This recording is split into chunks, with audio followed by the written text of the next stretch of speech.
podcast contains content that may not be suitable for listeners under the age of 18, including adult language, themes, sexual references, and tonight, some really scary fucking shit. Prepare thy anus.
Does everybody have their shit?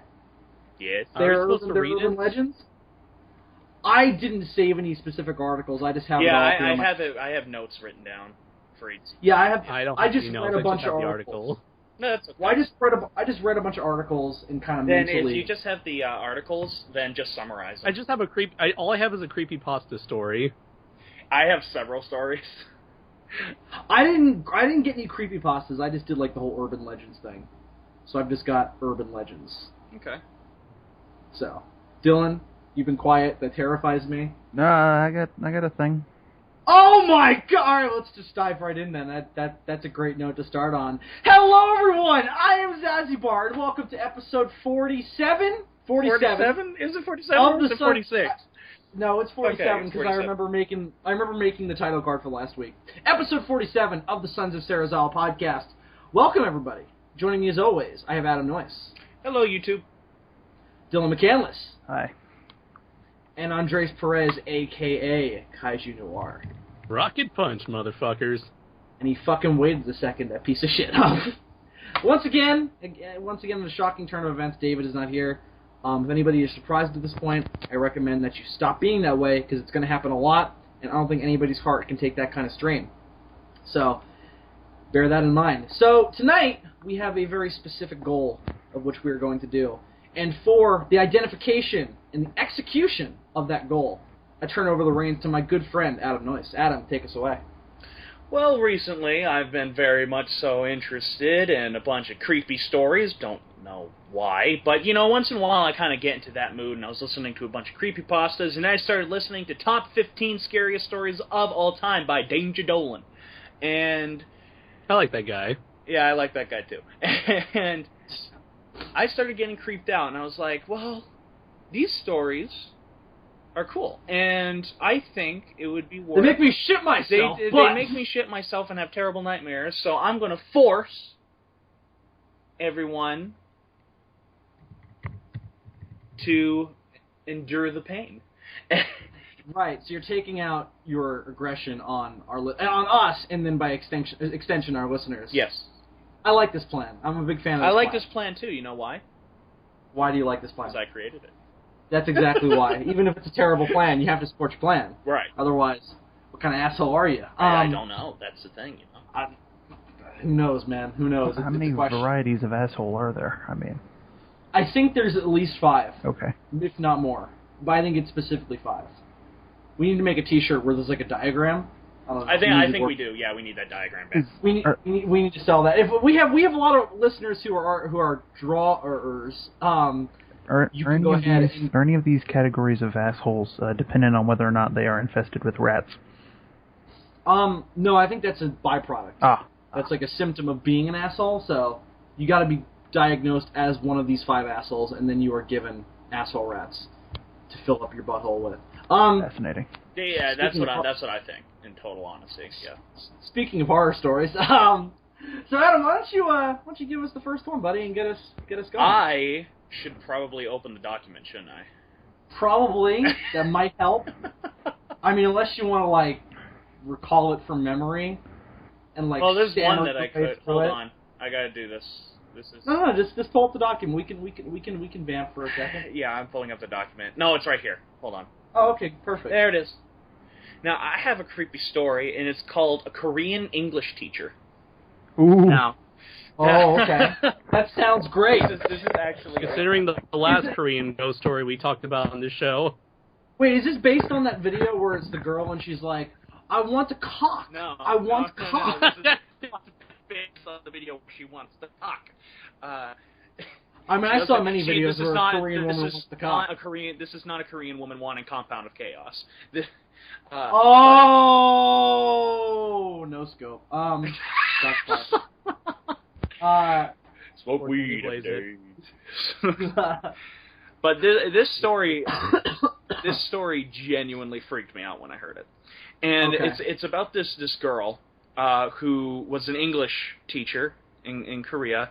She was actually from America, and she went over to Korea and to help teach. Is this a true story? Yes, Oh Jesus. this is a true story. Okay, and so This is South Korea we're talking, right? yes, no, Okay. no, this is North Korea. I figured, because I got yelled at once for asking that question, so now I like to be sure. Does this story the look like entire it country of North Korea is a horror story in and of itself. That's true. That's, So that's by far the scariest horror story. it's it's redundant to even talk about Yeah. it. So go ahead. But anyways, so she had this student who was a male student who he needed help. And the school there went late into the evening, and he needed to stay after to get some help. And he lived all alone. And so what happened was, she took him over to his house. This happened a while ago. This was before, things got creepy and stuff like that, and pedophilia and shit and all that. I was about to say, Oh, so this is like back in like caveman times. No, Okay. this was back in the 1970s, early 80s, I think. Oh. okay. See, this curbs some of my suspicions, because as you were beginning the story, I was thinking to myself, I've seen porn that started this way. And But that's, anyways, Isn't that what this dead Jennifer Lopez movie is about that just came out or whatever? not sure. The neighbor sex? Anyway, go ahead. yeah. But Apparently starting But doors anyways- are, according to that Photoshop job. Yes.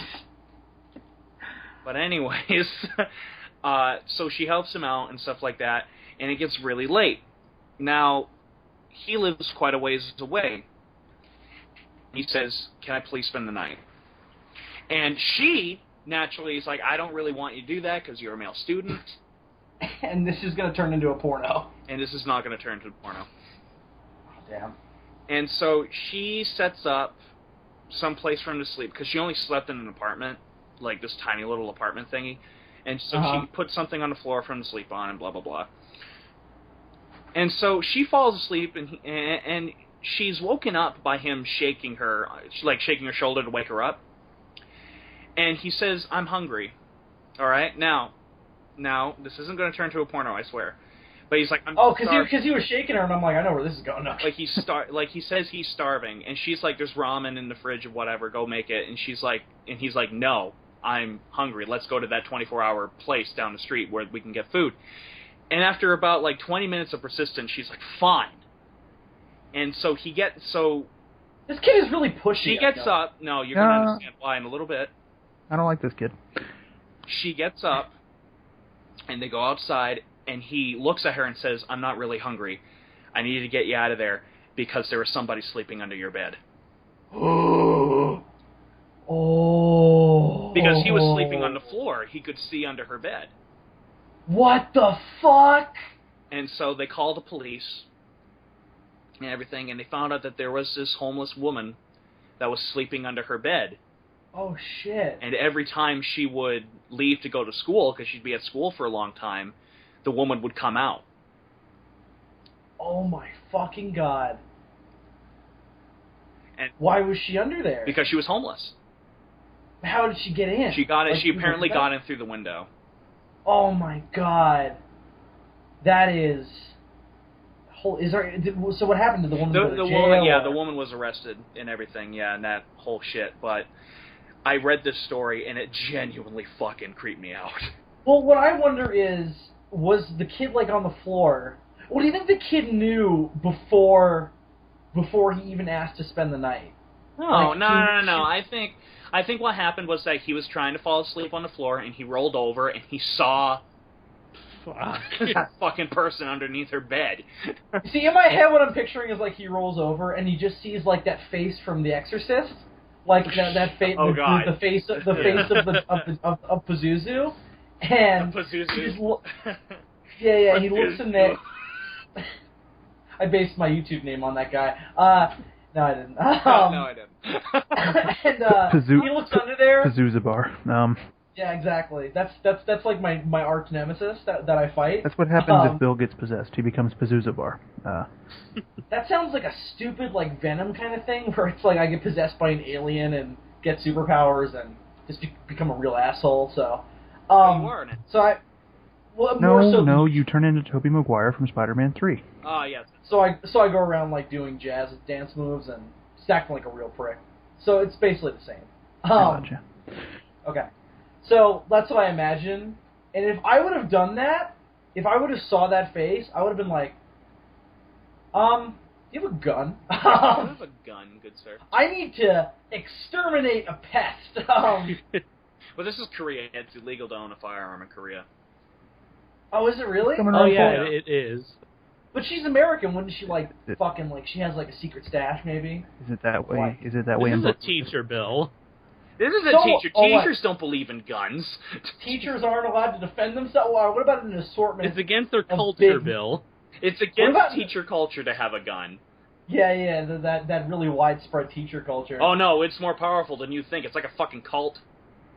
I bet it is. Of people who really don't like being paid. Oh, shots fired. Weed every day. But maybe she just has like an assortment of really big knives, and the guy just it's like that scene from Signs where Mel Gibson like goes to that guy's house, to M. Night Shyamalan's house, and he like sticks the knife under the door to try and see the alien, and then he tries it again. The alien hand comes out, and he just fucking stabs it. Oh god, no! The scene on Signs that freaked me out is when he sees the leg running into the cornfield when he shines the light out. Yeah, that bit scared me too. The only problem is they put that in the trailer. Oh, they did? So well, I never saw any of the trailers, so... It didn't scare me as much. Well, that movie was, like, relatively huge when it first came out. Like, it was a pretty big deal. Yeah, we had that, like, fucking... What was it? Which magazine was it? Had a picture of M. Night Shyamalan, and they were like... Was that... Yeah, was that Times? That was Times, the next yeah. Spielberg? The next Spielberg? I'm like, no. Well, yeah, it's like you had stuff like that. And the movie was just enormous. I mean, I remember I was upstate when it came out, and my mom was like, "You're too young to watch this." And so she went with like her friend to go see it. And they said that while they were driving back, they would like pass cornfields because they were upstate. Yeah. And they would like just stop the car and just like, "We're so scared right now." So, yeah, my mom is easily terrified by cornfields now. I like how they thought he was going to be the next Spielberg, and now he's like the most made fun of director since Ed Wood. It's like not even But what's even funnier about it is that everybody acknowledges that, including the people who back his movies, so they don't even put his name on the movies anymore. Anyway, let's not start talking about M. Night Shyamalan. We've done this before. Sadam, is there anything more to the story? No. It was a really short, simple story, and I just felt like sharing it because it's creeped the living fuck out of me. No, like that twist. It's like that's like my nightmare. Yeah. It definitely is.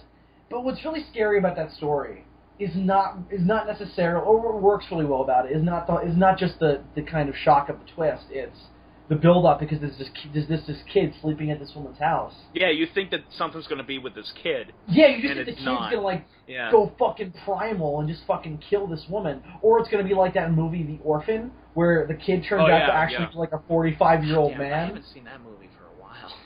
I haven't seen it since that movie is one of those movies that I don't have an opinion of. Like, I watched it, and I was like, that was a movie. And then I just never thought about it again. So, it could be brilliant, it could be dog shit, I don't remember. Did you have, like, some, like, condition, kind of like fucking... Oh, no, I'm thinking of this movie with George C. Scott, I apologize. Well, no, The Orphan was a movie with people in it who nobody knows.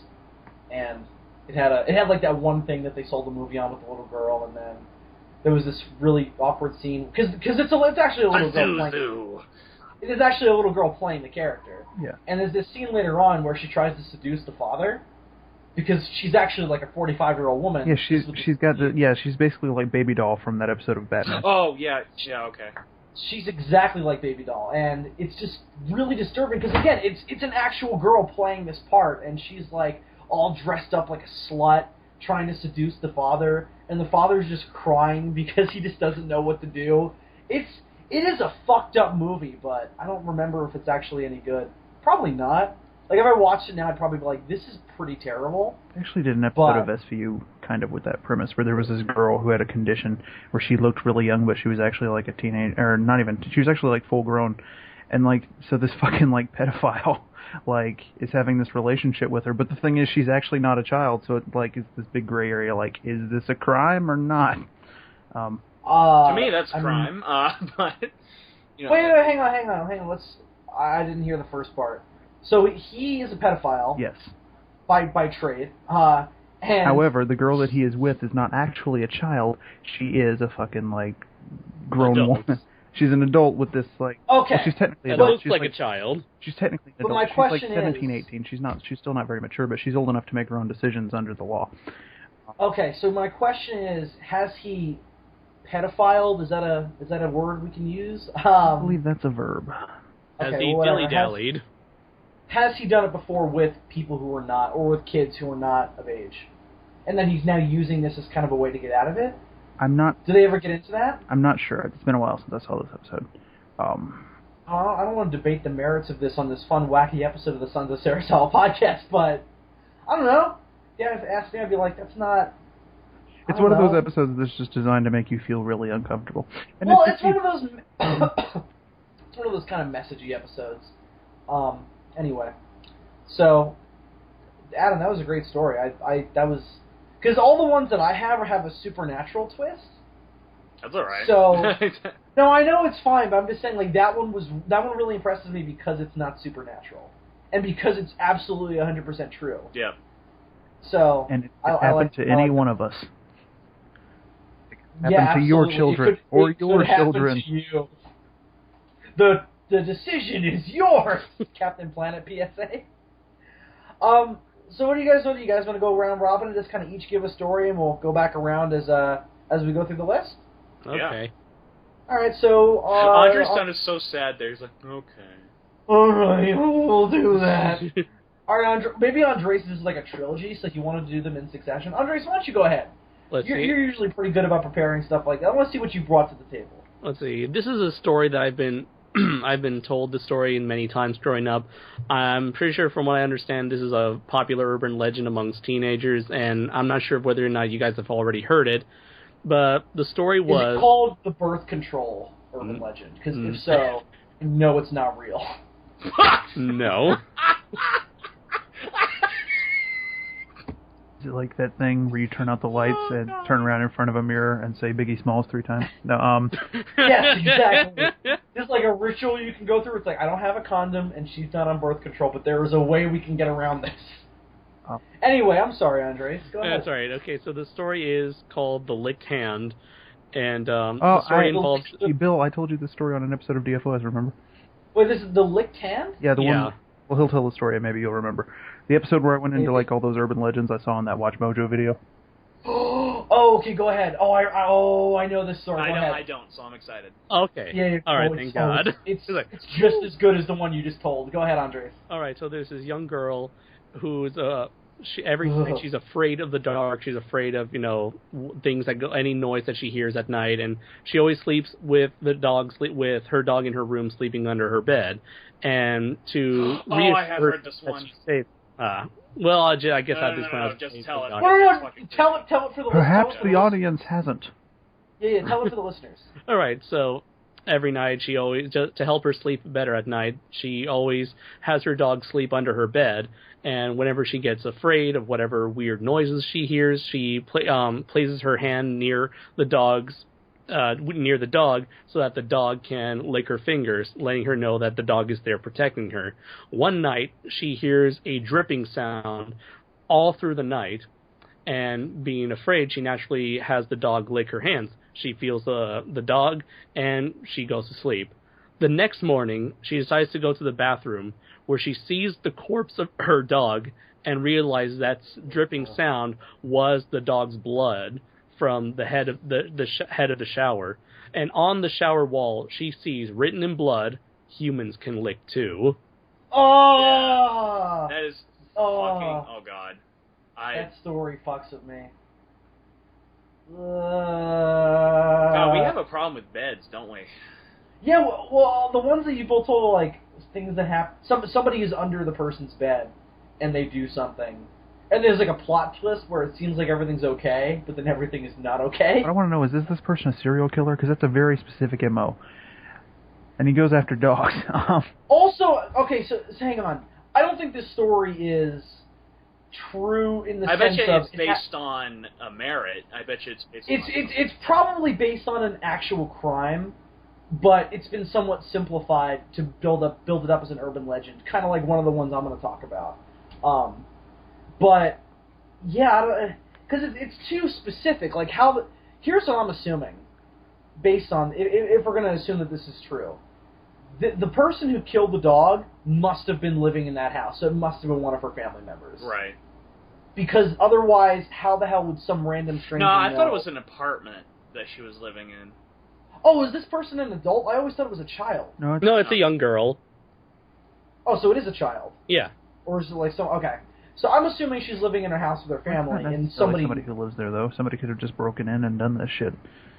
Well, no, but I'm saying, how would that person know that they had the dog to do that? Maybe they were casing her. Like, people do some, like... That's possible. I mean, okay. But I'm just saying that, to me, the story is almost creepier if it's like, and it was her brother who wanted to get back at her over something small. See, I disagree. I think it's much creepier if there's just like some fucking psycho out there who's been watching her, Me too, like, yeah. looking through her bedroom window at night and seeing her go through this ritual, and then concocts this insane plan to fuck with her. Yeah, I agree. I think the mystery is also kind of what makes it such a good story, because it's like, what the fuck? What do you mean the dog is dead? Well, who the hell licked her hand? Well, if you notice what just happened here in this exchange that we just had, you and I both heard the exact same story and cooked up two completely different scenarios for how it came to be. And that's really the point, is that it leaves it open to interpretation. Yeah, I think that's great when that's able to be done. So yeah, that's another great one. Dylan, do you want to go ahead? With how many do you have? I only have one. All right, so how about we let you go later, and we'll let you kind of round us, because I think most of us have a couple. Yeah. I have one more. All right, so I'll let you go last, so that way we can kind of save you, so that way you're not just quiet for the rest of the episode. Cool. So I guess I'll do one of mine. I'll start off with the one that I researched the most recently, because I'll have the most details on it, and also because it's kind of one that I'm sure everybody listening is going to expect from me. And that's the story of the Amityville Horror. Of course. As everybody listening probably knows, I live on Long Island. Have my whole life, very much so. This is my home, and this is where I've done everything in my life. So, out of curiosity, how much exposure do you have to the series of films? None whatsoever. I haven't seen any of the movies. Really? This is all based on the story. If you ever want to, don't waste your time with any of the sequels. Yeah, the only one that's good. Yeah, the only one that's good is the one. Dude. Really? Because I heard the fourth one with the haunted lamp was a masterpiece. No, Amityville Horror 4 is one of the worst pieces of shit. There is, and the funny thing is, this ghost is inside this fucking lamp, and then at the end they wind up destroying the lamp. But then you see this cat walking down the beach, and it looks at the camera, and then its eyes glow, telling you that the ghost has moved on into the cat. Oh! Somebody told me about that once. Yeah. Well, my first exposure to the story was not just because I lived on Long Island. Well, partially. Like, the remake was coming out. I don't remember what year the remake came out. I want to say 2004, but that sounds wrong. I haven't actually watched the remake. There was a remake of the Amityville Horror, and in the early 2000s, and it was a pretty big deal when it first came out, because the original was popular, but also on Long Island, everybody was like, this is a hometown tale! Ooh, everybody's got to see the Amityville Horror! So, the movie comes out, and I don't remember the reception or anything, But I remember after it was that, pretty whenever I was- it was pretty poorly received by critics. I imagine so. But I actually think the movie's really good. So Okay, I will Doesn't have. it have Ryan Reynolds in it? Is that? no, I didn't think so. No. I can't remember. I haven't seen it for a while. So So, you know, basically, hold on, sorry. Just want to say, you know what? Since we're all going to be in New York in 2 weeks, we ought to visit the Amityville house. oh God, no! Are you out of your mind? I It would think be. you should. It would be horrible. Oh. Emphasis on the horror. I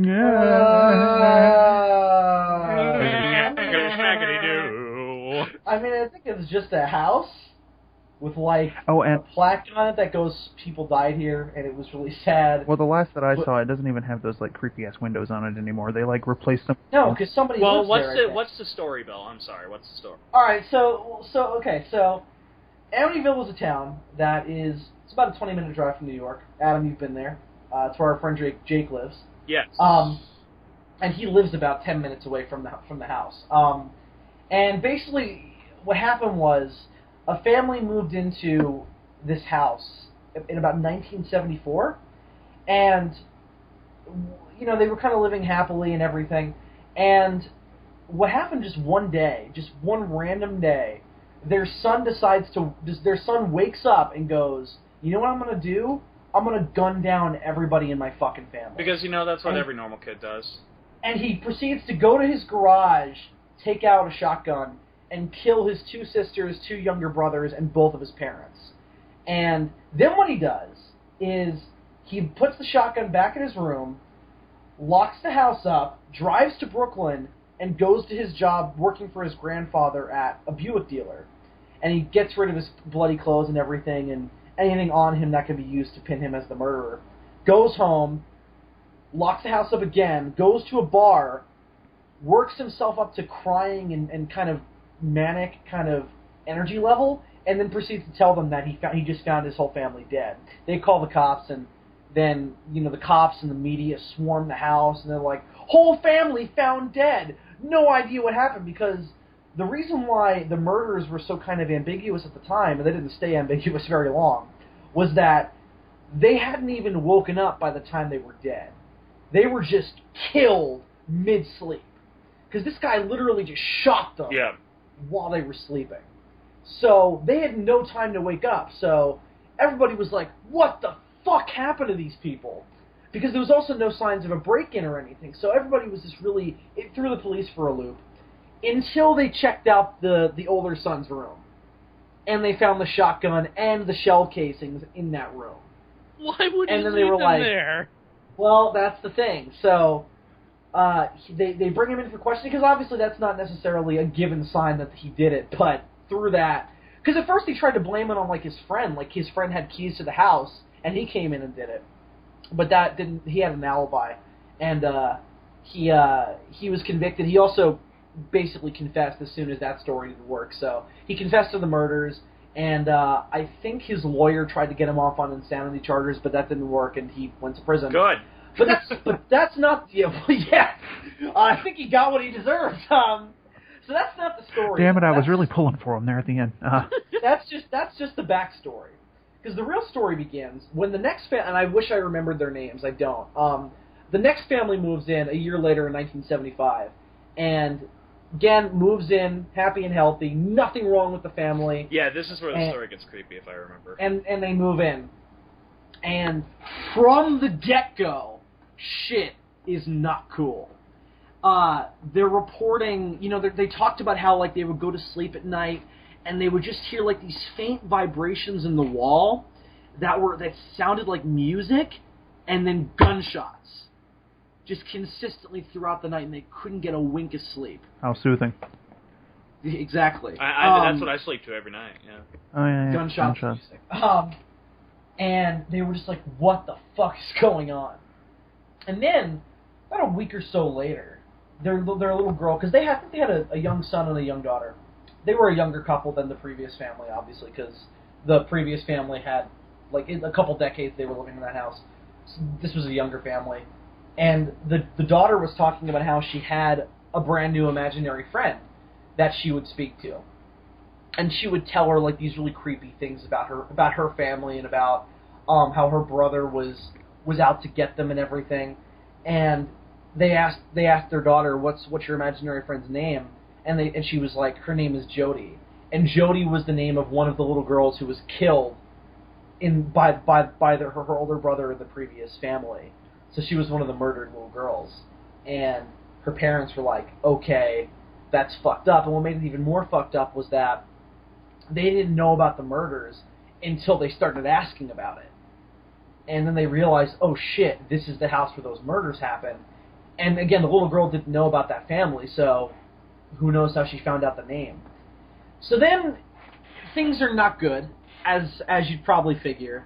The activity continues, things start to get weirder and weirder, and then eventually, the real meat of this story came when somebody took a picture one night. I think it was the father, or it might have been the son. And they just flashed a camera at their stairwell, and if you look in the stairwell, there's a little boy peeking out of one of the rooms looking right at the camera with his eyes glowing. Do you have the picture? And I can send it to you guys. I didn't have it ready. I probably should have. Amityville horror. Yeah, it's probably going to come up right away. Hang on one second. Yep, here it is right here. Let me see if I can find a better quality one. Yeah, this one's closer. So this is the picture that the boy snapped. Now again, the son is taking the picture, and they only had 2 children. So who the fuck this kid is, I don't know. But if you go back and you look at pictures of one of the younger sons of the previous family, he bears a striking resemblance to that young boy. You guys got that picture? So oh my god. That's really fucking clear. Yeah, well, it's enhanced and zoomed in. No, but I mean, usually when you see like picture of ghost, it's like all like ethereal. Yeah, and there's a lot of debate amongst paranormal investigators as to how exactly ghosts show up on film. You know, because a lot of people are like, oh, if they're ghosts, why don't they look transparent on film? And there's a whole lot of arguments about why that is. You know, I don't... Well, you know, in Ghostbusters, which is the scientific source of reference when talking about ghosts, right, there are different levels. That brilliant documentary. Right, yes, there are different levels of apparition. Right. I don't remember what they're called. I remember the library ghosts in Slimer are called full free-roaming apparitions. Yeah, so perhaps this is a full free-roaming apparition, yeah. Yeah, I suppose. In the Acrodian language. So, no more than 28 days later, which is hilarious because this is a movie called 28 Days Later. The family moves out, unable to live there. The conditions are so horrible. I think there's another picture that they took, maybe, of something creepy that happened. I can't find it here, but I think there were 2 pictures. And they had to leave because they were just so terrified of what the hell was going on in the house, and they never really found out. But obviously things were not good. And by the way, it looks like Ryan Reynolds was in Amityville Horror, the remake. Oh yes, I googled that a few minutes ago. Yeah, he was in it. So yeah, that's pretty much it. I mean, they moved out. They shared their story pretty quickly about it, and it became a huge news item, and now it's a huge tourist attraction for that house. It's part of Long Island history.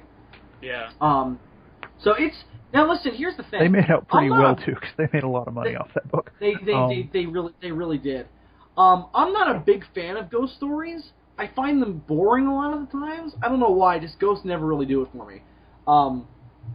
So I'm not really hugely interested in them. But the Amityville Horror story always kind of creeped me out because there was a picture that went along with it. Number one, and it also happened so close to home. So.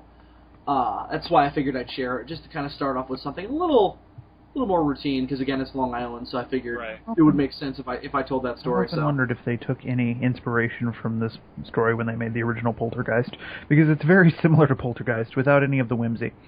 I guarantee that they did. Yeah, I guarantee. Well, the thing about this story is that it really was the first, kind of nationally recognized and legit and very. Not legitimate, but very credible ghost story because it had a picture to go along with it. And again, the thing that made it so credible was that picture matched up with the picture of the young boy. Now, I won't say whether or not I think there are actually ghosts there. I can't tell you. I never visited the house, and I wasn't there. But I'll tell you that it's a pretty creepy story, especially with the murder that happened prior. and to go along with just the family's experiences in the picture. So I'm not, I won't come down on it either way, but it's a creepy tale. But that has definitely fallen into the lexicon of urban legends and everything, and it's very, very big here on Long Island. Yeah. By the way, if anybody's interested in looking up more information about the actual murder case, the previous year, the name of the son who killed his entire family is Ronald DeFeo Jr. When did he die? He died. I think he died in prison, or I'm almost positive he died in prison. No, apparently he's still alive, age 63. Is he really? Mm-hmm. Oh, that's fucked up. Maybe he's a listener. Yeah, I'm sure they get podcasts in prison. I don't know, dude. If you're listening, fuck you. But Wikipedia. I mean, I'm sure he's kind of reconciled it with himself at this point. Like, I'm pretty sure after all these years and all these movies, he's probably been like, yeah, probably wasn't such a great thing I did. But, Then who's haunting the house? well, the people that he murdered. No. Oh man, I misunderstood that. Then who was the kid? The kid. The kid in the picture. Oh, I'm sorry. Did I not make that clear? He had two younger brothers and two younger sisters that he murdered. I'm sorry. I didn't know if I made that clear. He had two younger brothers and two younger sisters that he killed. And again, the theory is that because he killed them in their sleep before they were able to react, that's why they haunt the house, because they never got a chance to react to it, and their souls are restless. So that's kind of all the theory. So it's I just can't even imagine. It's a horrifying story.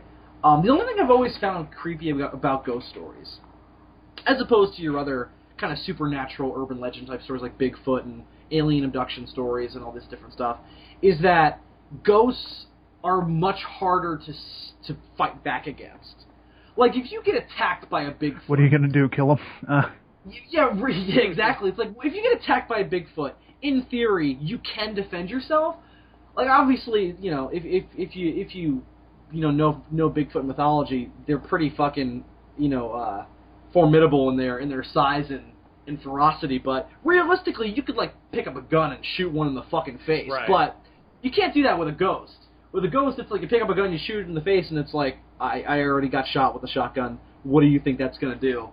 But also, it's much harder to be sure that what's happening to you is real. Because, a lot of ghost stories end with the person who was being haunted went insane because they were unsure whether or not what they were experiencing was real.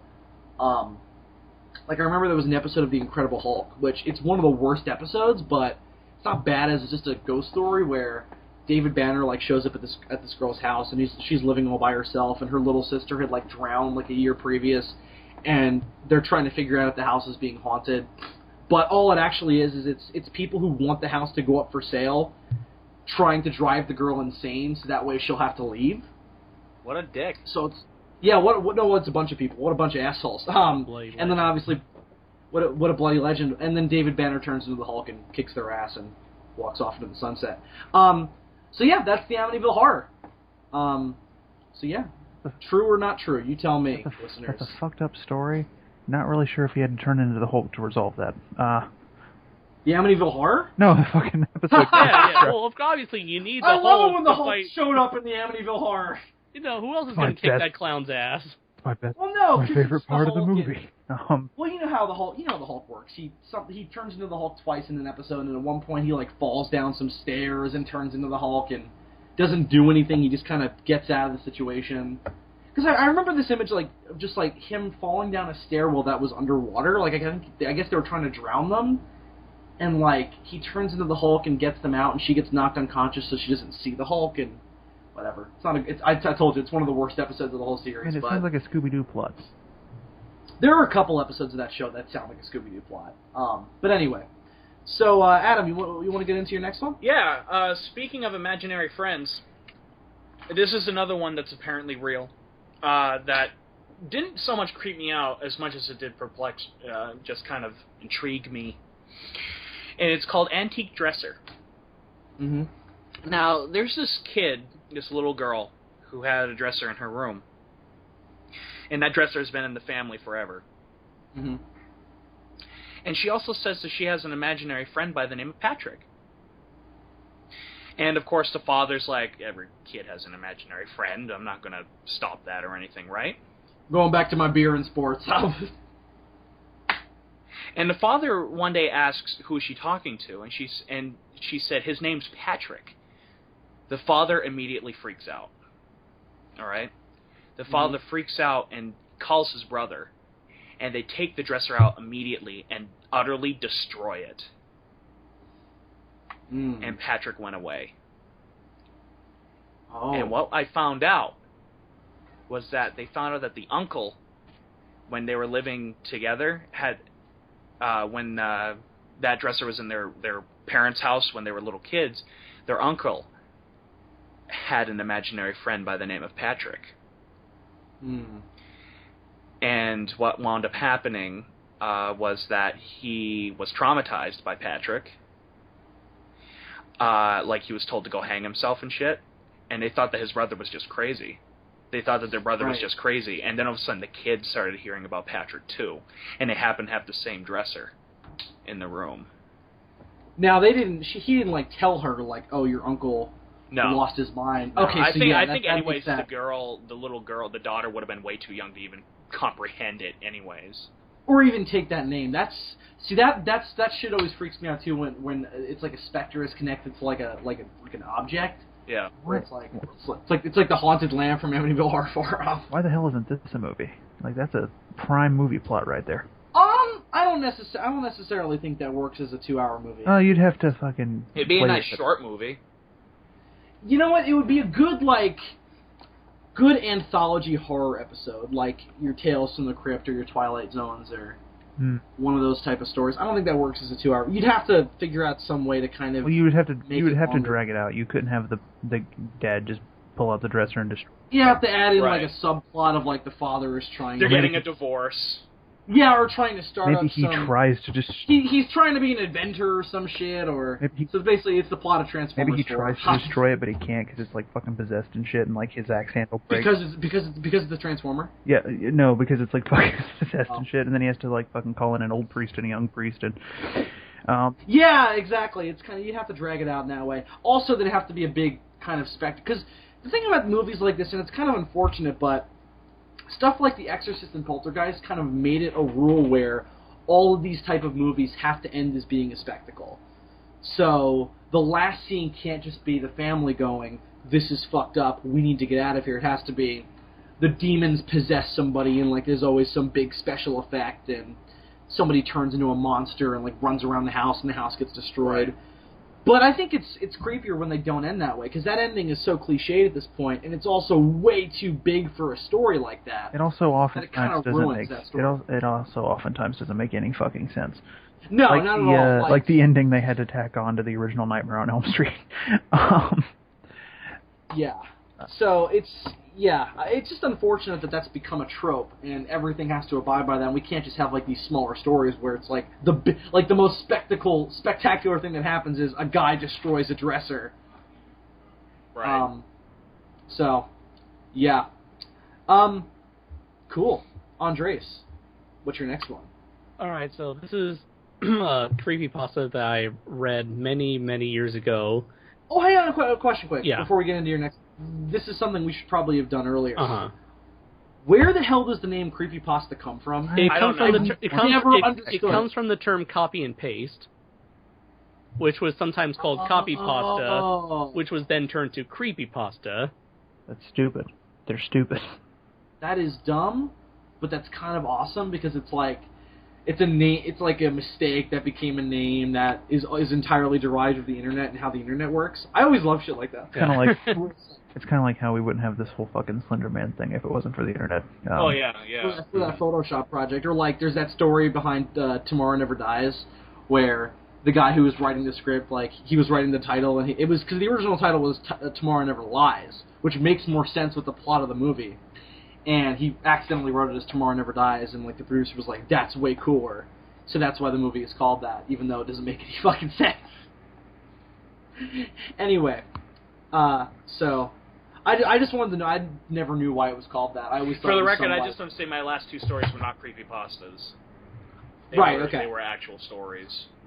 Yeah, so I've never been into that whole culture. I don't know. I love creepypastas, especially the Godzilla one. The Godzilla one's fantastic.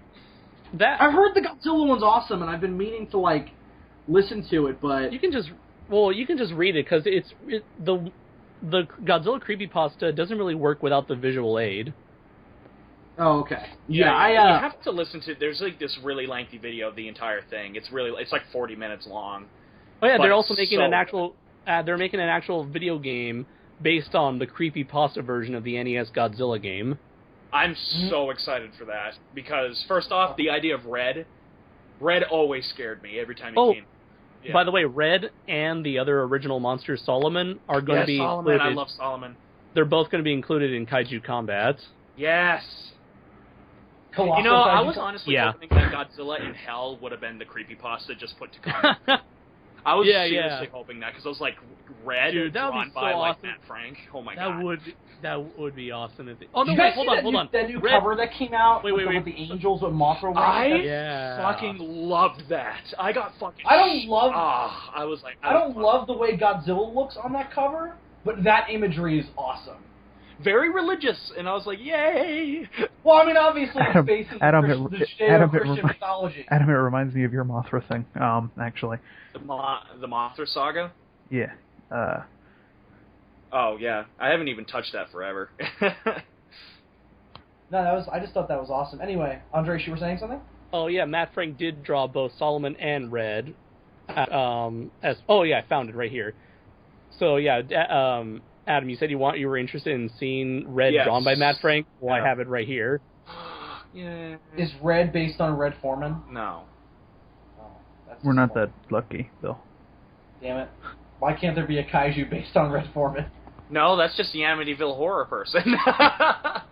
Okay, Listen. here it is, Adam. Once again, we have people listening who draw stuff. We go. People who are listening who draw stuff. Oh, I who have all seen Red this. Foreman as a kaiju. Okay. Do it from- Oh, this is from the Godzilla It's kind creepypasta? of like Destroyer. Yeah. Here, though. Oh, I saw this. Yeah, it does look like Destroyer. Yeah, that looks too much like Destroyer for my liking. If you look at the original like design for Red, it's creepy as fuck. I also love the guy down there who's drawn for scale, and he's just like, what the fuck? Fuck is that shit? Also, that What guy, is up with that the- guy like super anorexic. Look at this guy. He does. Is Red attacking Ethiopia? Is that what's happening in this? Well, he is in silhouette, so maybe he's not in silhouette. Ooh, shots fired. Whoa. His feet are bigger than his hands, and that doesn't. Is that true? Is everybody here's feet bigger Yes, than their mine hands? are. All right, statement I mean, retracted. I haven't exactly measured, but I think so. All right, let's Yes, go on to it- the next story. Statement retracted. Andres, what's your next tale, my friend? Okay, so this is it okay if I actually read the creepypasta? No, Okay. no, it's fine. How long is the creepypasta? I guess it'll Yeah, 'cause it'll take quite a while, so I'll just summarize this. Summarize it then, because It's that long. All right. dangly parts. All right, so this one's called The Smiling Man, and what happens in this story Heard was it. there's this person. Oh, okay, well, there's this person who used to go out on nightly walks because he was always been a night person, and the story in this story it depicts this man who is walking as usual on a Wednesday night, and about a mile away from him, he sees this humanoid figure dancing on the sidewalk. And it's not so much, and the kind of dancing, it's kind of half drunk, half waltz sort of dancing. This weird humanoid figure had Motherfucker stole my dance style then. this person was dance walking. He had this big eyes, large toothy grin. His head was leaning backwards as he was swaying from side to side. And so being really disturbed, obviously, by this strange dancing person, the guy decides to cross the street and walk on the opposite sidewalk. However, the moment he looked away from the sidewalk, he sees that the dancing man is now on the same sidewalk as him. And so he decides to turn around and start walking back the way he came. And as he walks back home, he hears the taps of the dancing man. The taps are becoming louder and louder. He realizes that the dancing man is now a lot closer to him than before. He takes one look back, and he realizes that the dancing man is now straight up running at him, towards him. Oh, that shit freaks me out. And it's at that point that our protagonist decides to run. He fucking runs for his goddamn life, and he runs for about 10 minutes before he decides to slow down. He turns around, he sees no sign of the dancing man, and so ever since then he decides that he would never go out walking at all for fear of the dancing man. That is fucking terrible. Is that a real urban legend, or is that just a creepypasta story? I believe it's a creepypasta story, and here's a link with a depiction of the smiling man, man. Is a great story. Yeah, wow, absolutely. Looks like the Joker. He does. It's Jared Leto. That's pretty much what I saw in my head with the guy with the trench coat. Yeah, that was pretty much what I saw too. Yeah. That's a great story. That's another thing that could work really well as a short film. That would be like a 5-minute. It ended. It ended a bit anticlimactically, but. No, I like that hanging kind of like. Well, I mean, I guess you could give it kind of a punchier ending where maybe like it ends on like narration where like he talks about how the Running Man is still out there, or no, what is he called, the Dancing Man, the Running Man? Yeah. Arnold Schwarzenegger is still out there. The Dancing Man is still out there. He'll kill anyone in his path to get that Turbo Man doll. And that anybody who goes out at night is at risk of encountering him. And then like you end on like another guy who's going out for a walk at night, and you just cut to like a street corner, and you just see a smile, and that's the end. That would work. Yeah, I'd say so. But that's a great story. Yeah, a very creepy story. It's one of my favorite creepypastas, just for it's tiny and it's. That ever happen to you guys where you're out at night and there's somebody and there's nobody around? It's just completely desolate. Yeah. And you see one person on the road at the same time as you are. No, I don't go out at night. And they're just doing something a little bit off, and that just makes you think, oh, holy shit, I'm about to die. That has happened to me so many fucking times in my life. Especially when I walk at like train stations and stuff. Like whenever I walk by my train station, the train station near my house. You have no idea how creeped out I was when we were filming that final scene on Which Way They Walk, the end scene. Yeah, like it just creeps me out walking around at night like that. It does. Yeah, and I just saw this one guy just like walking. He clearly was waiting for the train, but he was like pacing up and down the train station. He looked like he was mad about something, and he's wearing like a black hoodie and everything, and he looked really pissed, and I was like, oh shit, that's terrifying. Yeah. And I almost like took a different path for that reason, but I didn't. I walked past him, so I didn't die. Lucky me. And by the way, yeah, Adam, that's I did Solomon. find. Yeah, I found the other guy. Okay, that's badass. AKA Batcon. No, Batcon wishes it was Solomon. Still the best, I mean, 1979. I mean, Batcon's not real, so... I guess he wishes he was Solomon, that Solomon's a real character. He's not. So Batcon is crying over that. Oh, okay. He's secretly Jet Jaguar? Yeah, exactly. No, maybe Batcon is what Jet Jaguar looks like on the inside, and that's why those antennas come out like bat ears. Ah. So, like, when you look at him in silhouette, he looks like a bat thing. No, right. He really doesn't. Anyway. So, am I next? Because Dylan, yes. How many stories does everybody else have? I have 3 more after this, but I can cut them short if you want. Well, no, because we're about an hour in. Not that we're running out of time or anything.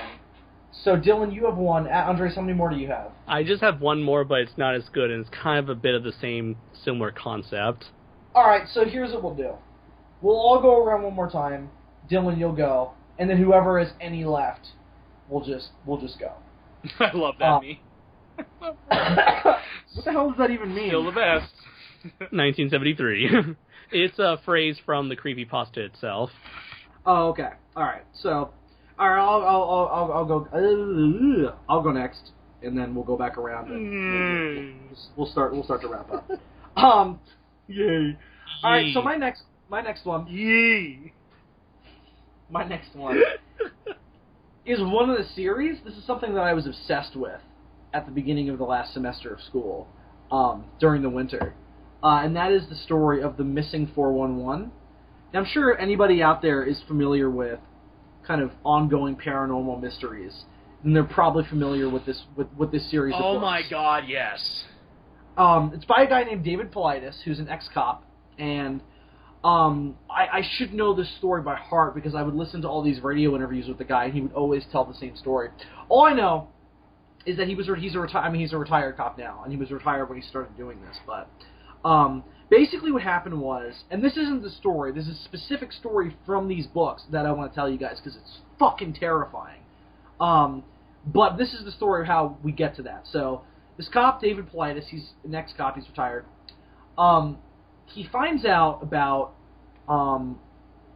somebody had gone missing in a national park. You know, somewhere out west, like a national park like Yellowstone, but it wasn't Yellowstone. Turned out that he got molested by a Bigfoot and turned into a Bigfoot, and then his fellow people killed him. Yes, exactly. This is a sequel story to that story that I told on that episode of SOS. No, so basically he got curious and he went up to the park officials and he was like, "Hi there, can I get a list of everybody who's gone missing in this park ever?" And they were like, "No." And he was very specific. He was like, ongoing investigations, people who haven't been found. And the people were just like, no. And he was like, "Oh, okay, do I need to like fill out paperwork or whatever?" They're like, "Well, yeah, but even if you did, we still can't get you that list." And he was like, "What do you mean you can't get me that list?" And they were just like, "'Cause we just don't have it." And he's like, "You don't know the names and circumstances of everybody who's gone missing in this park and who hasn't been found, ongoing missing people." And they're just like, "Of course not. Why would we keep that record?" And he's just like, "What do you mean, why would you keep that record?" "Because you need to fucking find these people." And they just didn't have it. The only thing that they had... Wait, I missed something at the beginning. What park is this? It doesn't matter. It's just a national park. It's Jurassic like Yellowstone. Park. No, It's Jurassic Park. No, it's a national park like Yellowstone, but not Yellowstone. Mm. And so basically he was just like, "How can you guys not have this?" And they're just like, "Because there's no reason to." Because again, as I'm sure a lot of people know, there's a statute of limitations on how long these park services will look for people, which is fucked up. But if you think about the manpower that goes behind these big searches in national parks, it's pretty extreme. So you can't keep that going for any longer than, like, say, 2 weeks. Yeah. Because a lot of it is also volunteer, and people just stop volunteering after it starts to look hopeless. So a lot of these people never get found. So no list exists. So David Paulides goes, "This is an outrage. I'm going to do this myself." So he said, "I am going to create a list of people under a certain circumstance," because he wasn't just looking for anybody who had gone missing in a national park. He was specifically looking for cases of missing people in national parks where nobody knows what happened to them and they've never been found. So there's no evidence around their disappearance that explains why they disappeared. So, for instance, there's no shredded clothing. There's no footprints. Nothing left behind. They just up and disappeared. It looks like somebody just picked them up and just snatched them off the ground into the sky. Like, there's no trace. And in some instances, you get clothes left behind, but the scary thing was that in almost every instances of cases like this, he never, if clothes were found, they looked like they were just, like, left there. You remember in War of the Worlds when that ray just, like, zaps people and their clothes get left behind? Yeah. Yes. It's like that, where it just looks like their bodies just disintegrated out of the clothes and the clothes just dropped to the ground. There's nothing, and there's no explanation as to why. Okay. And they're never found. So that's kind of the setup for his mission, and it goes more into, there's more to it. You should definitely listen to this guy speak, because he's a great speaker. Very, very nice guy, it seems. Very super humble. And I'll get more into it later, because I don't want to spoil the story, but basically, he also tried to get a list from the actual National Park Service, so the actual federal service that runs national parks. And he tried to get a list from them, because he's like, well, they have to have one, because they would. And they didn't either. And they said that they had the potential to get one together, but it would cost him $1.5 million. Something crazy like that. I don't remember the exact number, but it was something over $1 million. And he was like, that's fucking insane. Because they didn't have one on hand. They would have to create it. So he was like, this is an outrage. I need to do this myself. So he spent like 5 or 6 years compiling a list of missing people in national parks who fit that circumstance of haven't been found, nobody knows how they went missing, without a trace, and with any potential unusual circumstances. So, that leads us into our story, the story of Dennis Martin. So, once again, something that happened in the 70s, and basically what happened was Dennis Martin was a little boy who was with his family, kind of a classic American family, dad, mom, younger sister, brother. And they go off into a national park, I don't remember the name, and they go to have a great time. So they go there, and they bump into this other family who, ironically enough, also had the last name Martin. Who knows? So they're like, oh, we're the Martins. Oh, you're the Martins? Yeah, we're the Martins. No, we're the Martins. No, we're the Martins. No, we're the Martins. Well, we're the Spartans, LOL. Anyway, so they're talking and whatever, and their kids start playing together, and Dennis's father was somebody who was like super aware of like the dangers that can happen in a place like this. So he was trying to be super careful to keep an eye on his kids because he didn't trust them not to run off into the woods and be gone. So, and he was like, and David Paulides talks about in interviews like how smart and how resourceful this guy was. Like, this guy was not an idiot. This isn't one of those people who was just incompetent and lost their kids because they're inept. This guy had his shit together. And keeping an eye on him, and then just a second later, this kid was fucking gone. Just vanished out of thin air. And nobody knew why. And everybody is like, are you kidding me? So Dennis's father bolts off into the woods, top speed, running, screaming his kid's name, trying to find him. Because he knows something must have happened if he just disappeared that quickly, and with no sounds or anything. Again, that's part of what makes all this stuff so weird. No evidence to support what might have happened. He runs for about 5 miles up and down this mountain, trying to find him. And then they report, well, it had already been reported to the Park Service, and they come out, and one of the rangers goes on a run with Dennis's father in the other directions in kind of a circular motion to try and cover all of the possible ground that this kid could have gotten to in order to rule out whether or not Dennis had run off by himself, because they were like, at a certain point, a kid could not have gotten to this specific place this quickly by himself. Right. So that's why they ran that distance. So like they found out that like none of the places they went to, Dennis could have gotten to by himself. So that means only one thing: he must have been abducted. He had to have been abducted because he couldn't have gotten anywhere else by himself in that quick of a time. So they already know that that's what they're looking for now. So obviously they call the police, and the police organize a search and rescue mission with a whole bunch of volunteers and all the 9 yards, and they spend about 5 days looking for Dennis Martin. And almost immediately, though, before that 5-day span had gone up, like the first day they were doing it, the federal government shows up. Oh my. And they show up, and they're like, we're also looking for Dennis Martin. We're also going to conduct a search. But this is like a legit operation. They've got helicopters and military personnel, guys with guns, on the ground looking for this kid. But the thing that was weird about it, because this has happened before with extreme cases of people going missing and nobody can be found, they will bring in the National Guard or whoever. Yeah. But this wasn't the National Guard. This was like a legit military operation.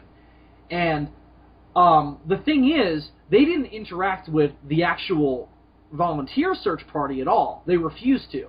They said that they gave some BS excuse like, oh, for the preservation of the objectivity of our evidence, we don't want to interact with your group and just conduct our own search. And of course, Dennis Martin's parents are not having any of this. They're like, fuck you. What do you mean you're not going to like share with us? That's crazy. We could accomplish so much more together. So they were furious. And a couple days into this, the press starts to get involved, obviously, which is what happens in stuff like this. Press gets involved, because obviously the family also went to the news and talking about how horrible the search was going and how the federal government wasn't cooperating with their search party, all this different stuff. And the reporter is trying to dig up anything he can on this case. So, he runs into this other family who was out the same exact day, but they were about 3 miles away from where Dennis Martin went missing. And he bumps into them, and they're like, hey, we have a story that might relate to that. And he's like, well, what do you mean? He's like, well, me and my family, this is the father, me and my family were out that day at about the same time, because he gave them like a time and a rough estimate of where they were and when they were and all that, to try and like coordinate. And the reporter, and he was just like, well, we were out hiking, and my younger son looked up on a hilltop above a river, and he said, hey, Dad, look at that. And I looked up, and I saw this figure, this thing, standing up on 2 legs off in the woods, kind of running on top of the hill. And he was like, Daddy, is that a bear? And he goes, I mean, it must be. What else could it be? Because it was a bipedal thing running, but it was running like a man. So then he thought, oh, is that somebody hiking up the mountain? But the thing was that this figure, this creature, was carrying something on its back. Like it was holding something up on its back. And it was running along on top of the hill. So they watched it, and they watched as it went out of sight. And they were like, well, that was really weird. And then he told it to this reporter and then made an official report because it was fucking evidence. And because the Dennis Martin's father met up with this guy, and they kind of tried to plan out, all right, we were here at this time, and this is when Dennis disappeared. Does it make sense? I just got shivers. Does it make sense for Dennis to have gotten to this point in a reasonable amount of time with the assumption that something abducted him? And it absolutely made perfect sense. And because they wanted to try and find this kid, they went to the federal government, the people who were conducting their search, and they were like, listen, this is hugely important evidence. This might be your suspect. You need to take this into account. And they flat out refused. Because they said that they did their own statistics and that it didn't match up with the time or the location of where Dennis would have been. So they refused to accept it, and I don't think it was officially filed into the police report of Dennis Martin's disappearance. And it was never considered as evidence. And now, all these years later, nobody's found Dennis Martin. And his father is still alive, by the way. And to this day, he just can't even get over that. Nobody would take this evidence as anything, as a part of the actual investigation. So that's pretty much it. But it's a terrifying story. Yeah, that one, because I was listening to a whole bunch of these kind of in succession. That was the one that really stuck out to me. Now, I want to talk about this briefly because it's something that is a little bit of a controversial aspect of this. David Paulides, aside from being an ex-cop, is also a big Bigfoot researcher. Huge. He tried to conduct, back in the early 2000s, a study that would, as he said, unequivocally prove that Bigfoot was real by finding real concrete DNA evidence.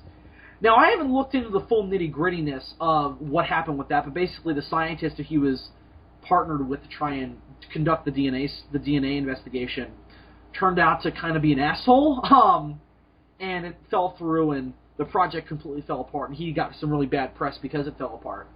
And because of that bad press, when he started writing these books, The Missing 411, and again, these are books, you can get them, and they cover all over the United States and then also all over the world, he made damn sure never to speculate as to what was causing the disappearances.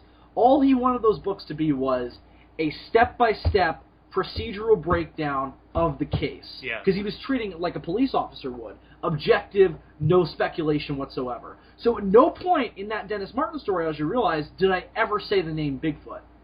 Yeah. And also, prior to that, because he never wanted, he talks about it like, because the interview will go, well, I know you don't really want to talk about this, but, what's your speculation? He's like, I don't get into that. I don't think it's my place. And he gets in how like, oh, but people will email me speculation and Bigfoot is a popular thing and all that. So, the implications of what everybody thinks kidnapped Dennis Martin are clear, but he won't say that. So I respect him for that a lot. In terms of his humbleness and his objectivity, I think it's a creepy story. Yeah, I completely agree. Yeah, so who knows? Could be true. I have read The Missing 411, and I have heard. Oh, have you really? Yes. Or I've read at least one of his books. I think it was his first one. Yeah, there are 3 of them now, I think. Yeah, I think there's another. But I read the first one out of the bunch. I don't remember that story. Yeah, I don't know. I don't remember which book it was in. But she talked about it. I am a fan of this guy, and I follow this guy, and I respect this guy a lot. Yeah, he's a cool dude. He's very. I respect him a lot as well. Yeah.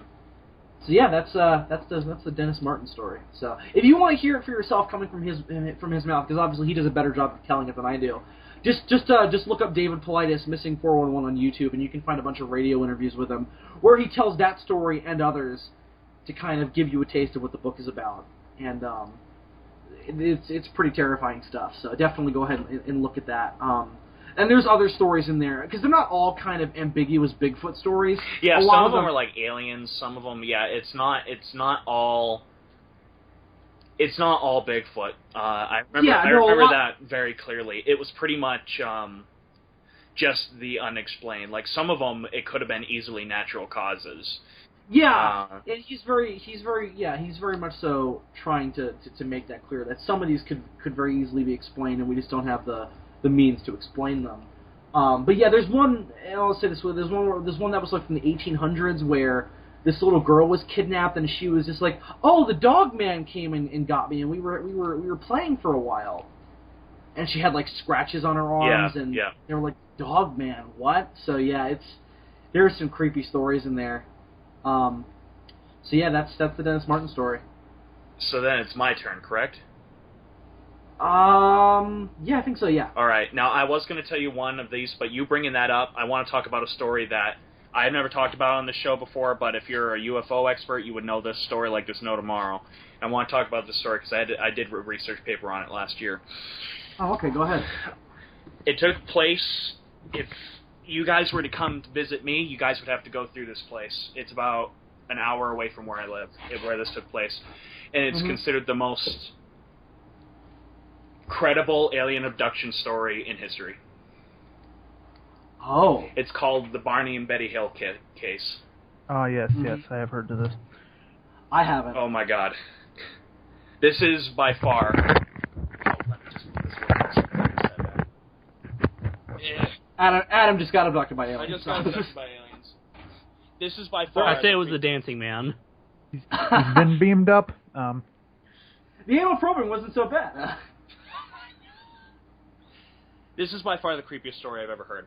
And I have a file to send with you guys because I have the audio. Oh, no. Oh, there's audio, too? Yeah, well, it's not of the actual abduction, but it's creepy as fuck. Barney and Betty Hill were a couple. They were just married recently, or something along those lines. And one is black and one... So they're still alive? No, I think they died. Oh. No, this happened back in the 60s. Oh, okay. And they were driving home from Concord. They had to go to Concord somewhere. And while going through Franconia Notch, which is where the Old Man of the Mountain was, I don't know if any of you guys know about the Old Man of the Mountain, but that's like New Hampshire's big thing, is the Old Man of the Mountain. Yeah, isn't it like your Rip Van Winkle type of story? Yeah. And it's where that is. And they were driving along, and suddenly they saw these lights floating in the sky. And they thought it was planes. But it was following them. Oh, boy. And so then, suddenly, out of nowhere, time jumped forward 4 hours. Oh. And they're like, what? How did this shit get in my pants?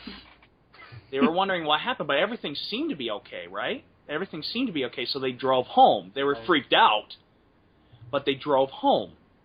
Yeah. And at first they thought it was just something went wrong with their car, or something happened with her watch or whatever. But then they went home and all the clocks were the same as her watch.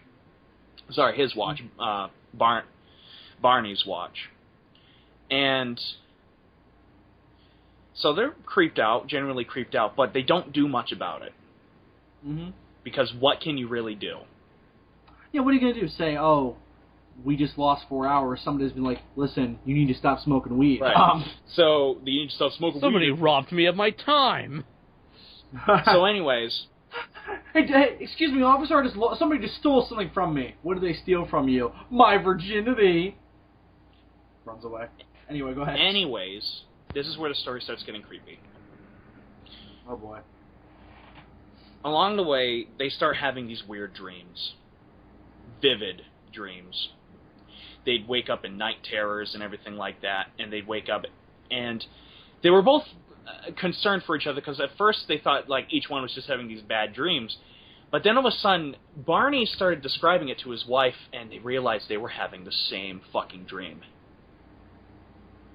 Oh. So they go to a psychiatrist to talk about what's going on, and he puts them in hypnosis. I don't know if you guys know about that, but they put them in like this trance sleep. Yeah, this story serves as kind of like the backbone of a lot of stories like this. Like, there's an episode of X-Files that's kind of based on that this. was inspired by it, yeah. I think, was this ever featured on this series, Unsolved Mysteries? Yes. Okay, I remember this story, yeah. And there's a little bit of the fourth kind in that, where... Yeah. But anyways, what happens... What? But correct me if I'm wrong, but wasn't this one of the many cases that were investigated under Project Blue Book? Yes. Yeah. Project... Ooh. And so they get the psychiatrist there, and the psychiatrist puts them in a trance, and they start recalling everything. And what happened that night was that the UFO, or the lights, kept getting closer and closer and closer. And they're wondering what's going on, so they drive into this kind of... I know where the road is, too. Ugh. They drove into this kind of dirt road. It's paved now, but they drove into a dirt road.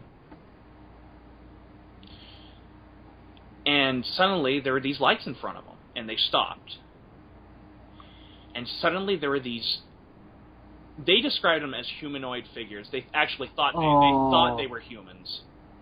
Oh, man. All around the car. Oh, Who man. told them to get out. I hate shit like this. Oh, boy. And so... Wait, they, like, spoke English? Yes. Ooh. And They they had got a out. universal translator device, apparently. Well, actually, what they said was they never moved... Fucking Peter Quill. They actually said they never moved their lips. Oh, so it's like, they were like shining it to them. Telepathy. And so they get out, right, and they're taking inside a massive spacecraft.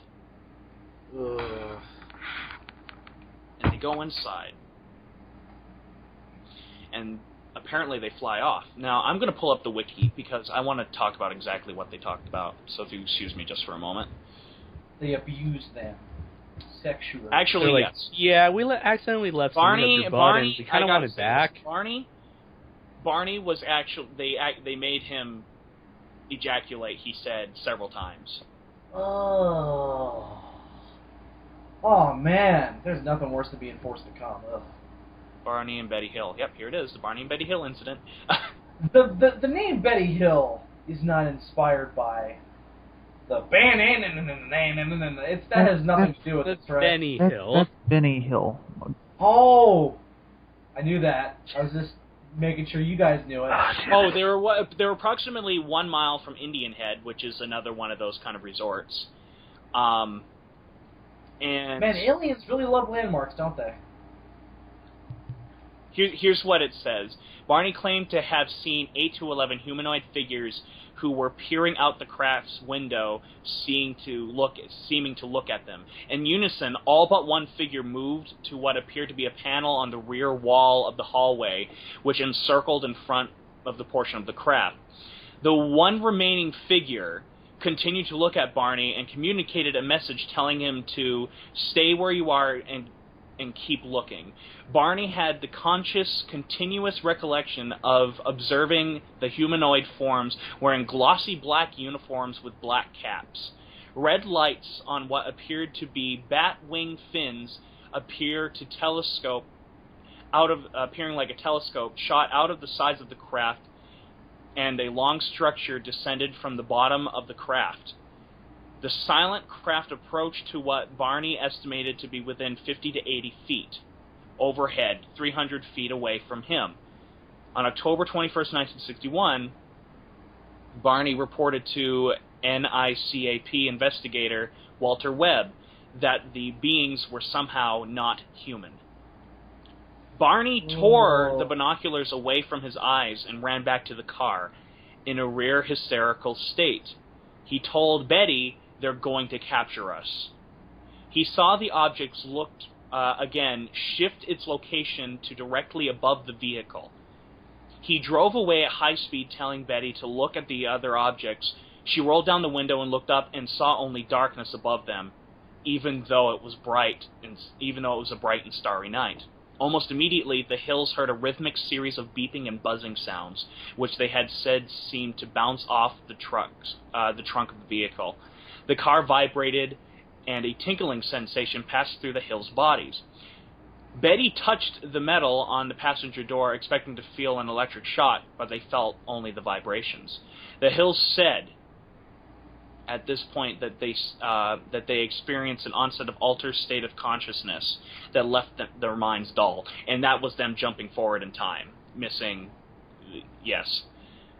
So basically, they were hypnotized to have that sensation. No. It's kind of alluded that was the tractor beam thingy that was bringing them up. Anyways, those Klingon motherfuckers.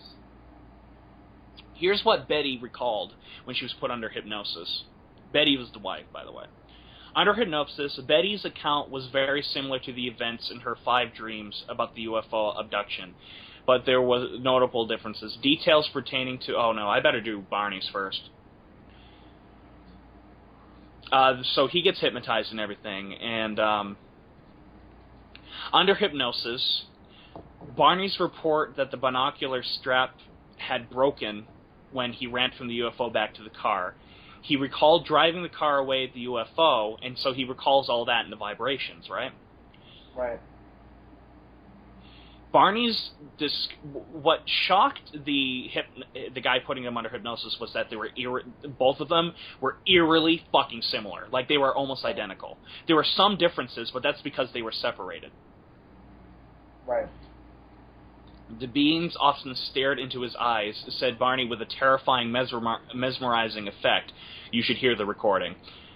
Under hypnosis, Barney said, "Oh, those eyes, they're in my brain." And said, "I was told to close my eyes because I saw 2 eyes coming close to mine, and I felt like those eyes had been pushing into my eyes." That's a quote. "All I see are these eyes. I'm not even afraid that they're not connected to a body. They're just there. They're just up close to me, pressing against my eyes." Barney related that he and Betty were taken onto a disc-shaped Want a visual aid, Bill? Not really. I do. Yay! Oh, yeah, that's what they described. Oh. Yeah. He looks like the raptors from Jurassic Park. I was thinking you look more like a Gorn. But anyways, here's what he described. He described they were taken onto a disc-shaped craft where they were separated. He was escorted to a room by 3 of the men and told to lie on a small rectangular examen table. Unlike Betty, Barney's narrative of the exam was less detailed, as he continued to keep his eyes closed for most of the exam. A cup-like device was placed under his genitals. He did not experience an orgasm, though Barney thought that a sperm sampler had been given. The men scraped his skin, peered in his eyes and mouths. A thin tube or cylinder was inserted into his anus and quickly removed. Someone felt his spine, and there seemed to be... Someone also appeared to be counting the vertebrae on his spine. Betty reported a conversation with the apparent leader that she understood in English. Barney said that he heard them speaking in a mumbling language he did not understand, yet he also understood them in English. Betty also mentioned this detail. The few times they communicated with him, Barney said it seemed to be basically through ESP. So the mutants from Beneath the Planet from Beneath the Planet of the Apes. Right. Now, Betty's sessions are a lot more interesting. Oh boy. Betty... What? Okay, go ahead, yeah. Betty under hypnosis... Betty's account was very similar to the events of the 5 dreams about the UFO abduction, but there were notable differences. Details pertaining to her capture and release were also blah blah blah. During her recording, she went through a series of emotional distress, crying and going through an absolute hissy fit.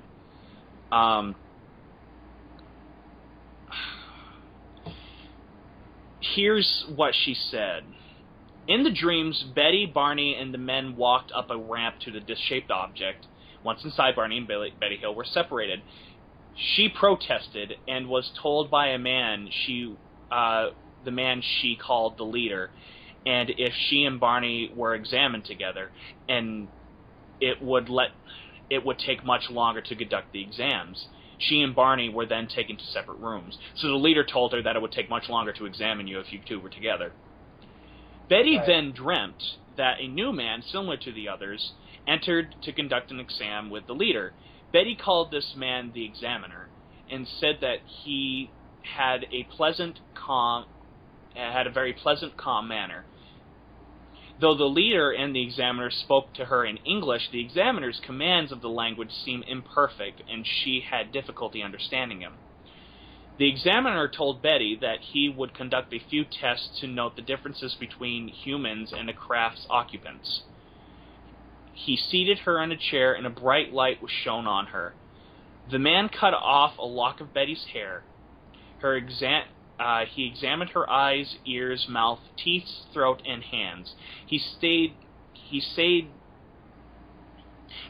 trimmings of her fingernail. After examining her legs and feet, the man then used a dull knife similar to a letter opener to scrape some of her skin onto what resembled a cellophane. Just like those little tubes that they put underneath the microscope. Oh, okay. He then tested her nervous system, and he thrust a needle into her navel, which caused Betty agonizing pain. But the leader waved his hand in front of her eyes, and the pain vanished. The examiner left the room, and Betty engaged in a conversation with the leader. She picked up a book with a row of strange symbols that the leader said could take her home. Said she could take home with her. She also asked where he was from, and he pulled down an instructional map dotted with stars. In Betty's dream account, the men began escorting the Hills from the ship when a disagreement broke out. The leader then informed Betty that she couldn't keep the book, stating that they had decided that the other men did not want her even remembering the encounter. Betty insisted that no matter what they did to their memories, she would one day recall the events. Now here's what's creepy about that star chart. Oh. She remembered it. Oh my! She could point out where the planet was. Yeah. Let's go get them fuckers. Oh, they were like, let's go fuck up these assholes. We're gonna put a missile on a shuttle, and it'll reach them in like 10,000 years. And here's the thing: they weren't interested in the stars whatsoever. But when she was able to draw the map, the scientists that were like interviewing her and everything knew exactly where it was. Oh my god! We know where you live, Issy. Now hang on. And what she described it as, it had trade routes with different planets. Oh. So hang on a second. So this is some Star Trek shit right here. So this is the 1960s. Nowadays we have more high-tech telescopes. Has anybody tried these coordinates now with our more advanced telescopes to see what we see? I don't know. Somebody needs to fucking try it, because they'll see it and be like, hey man, how's it going? And they'll see like a fucking guy just fucking taking a piss off his front lawn or something. Anyway, I'm sorry, go ahead, Adam. Also found another visual aid. this one will be slightly more creepy. Because that one wasn't that creepy. Yeah, Looks like that's what they kind of described. Oh, okay. It's like Close Encounters, kind of. That ship is the ship from the Silent Earth. Now, the entire session with Barney Hill lasts 40 minutes. Oh, okay. Because his was more detailed, Yes. you said? Okay. And I just sent you the link. Oh, okay. Oh, I'll have to listen to this some other time, because right now I'm already not sleeping tonight. Hold on, I'm going to try to send you a link where he starts freaking out. Oh, okay. Oh, yeah, the thought I had was that, you know, all this alien abduction stuff, it kind of usually plays out the same way when they kind of portray it in film and stuff. Here. Where it's like, here, okay, they're driving on a lonely road at night or whatever. What if somebody did a movie from the perspective of the aliens? I wanted to do that one day. Like, what if the... You know what the beginning of the story, it kind of reminds me of the beginning of Earth versus the Flying Saucers. Except nobody gets abducted afterwards. I'm gonna listen to a little bit of this. I'll listen to This new link that I sent you is part where he starts freaking out. Great. Man, This man, is great for the podcasters. How silent. Yeah, sorry, everyone. I'll cut that out. Well, let's all listen to it later. All I got from what I listened to was this guy is not fucking happy about reliving this experience. Well, he was anally probed. That's true, and also he was forced to come into a fucking jar. So So is They didn't this the even story pay that kind of for started it. that whole... Sorry, you go ahead. No, you go ahead. I was going to say, so Somebody is this the fucking story? talk! Is this the story that started the whole anal probe jokes when it comes to alien abduction? I don't think so. Oh. I'm pretty sure. Oh my God. Sure there were, No. Listen to this one. I'm pretty sure Listen to that this was one. already established. Okay, how long is it?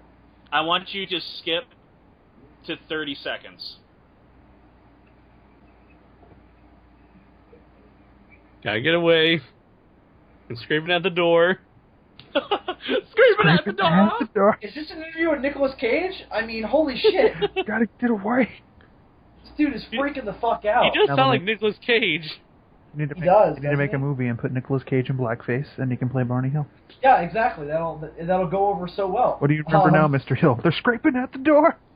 Scraping at the door. All right, that's. But that's to me, some this is the creepy shit. creepiest story I've ever heard. That is a really creepy story. Sorry that took so long. No, it's all good. It's all good. So, damn, that's I'm gonna have to do some serious fucking. I'm gonna have look to at take some serious drugs to knock me out tonight. No, I'm gonna have to look at some pictures of some cats and smoke some weed to get over that fucking. And maybe watch some E.T. Maybe watch. No, fuck you.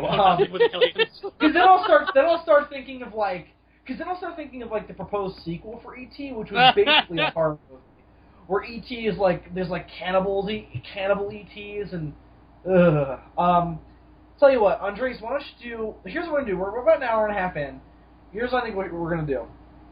Let's all tell one more story. Everybody tells one more story. Adam, I know you have a few more. No, yeah, And I'll just. Yeah.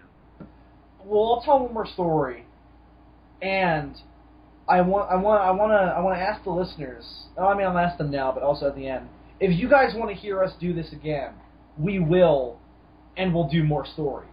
Because obviously, there's a lot of ground to cover here that we just can't get into in 2.5 hours, Yeah. or even less. So we'll come back to this again someday and do this again because we got some good mileage out of this. So we'll all do one more story. And then if you guys, the listeners out there, really like it, we'll come back and do it again at some point. So, but we need some feedback. Cue the Doctor Who theme. Yes, exactly. No. So listen, if you like this, This feels you more need to like let us Twilight know. Zone to me, but okay. No, it feels more like Monster Quest or whatever, where people are just like. If only I had the voice of the Monster Quest narrator. And then the Sasquatch threw rocks at the house. He was not that guy- a that merry guy- man. He was not a merry man. Sir, I protest. I am not a merry man. Sasquatch is kind of a dick. Just like throwing one rock's gonna break somebody's window. Like he could just go in there and kill them. Right, exactly. But he's just like, no, I'm just gonna break their property. Anyway, so, Andres, you tell one more, then we'll jump over to Dylan. Dylan, tell your one story. I'll tell one more, and then Adam, you can close us out fittingly since this was your topic. So, all right.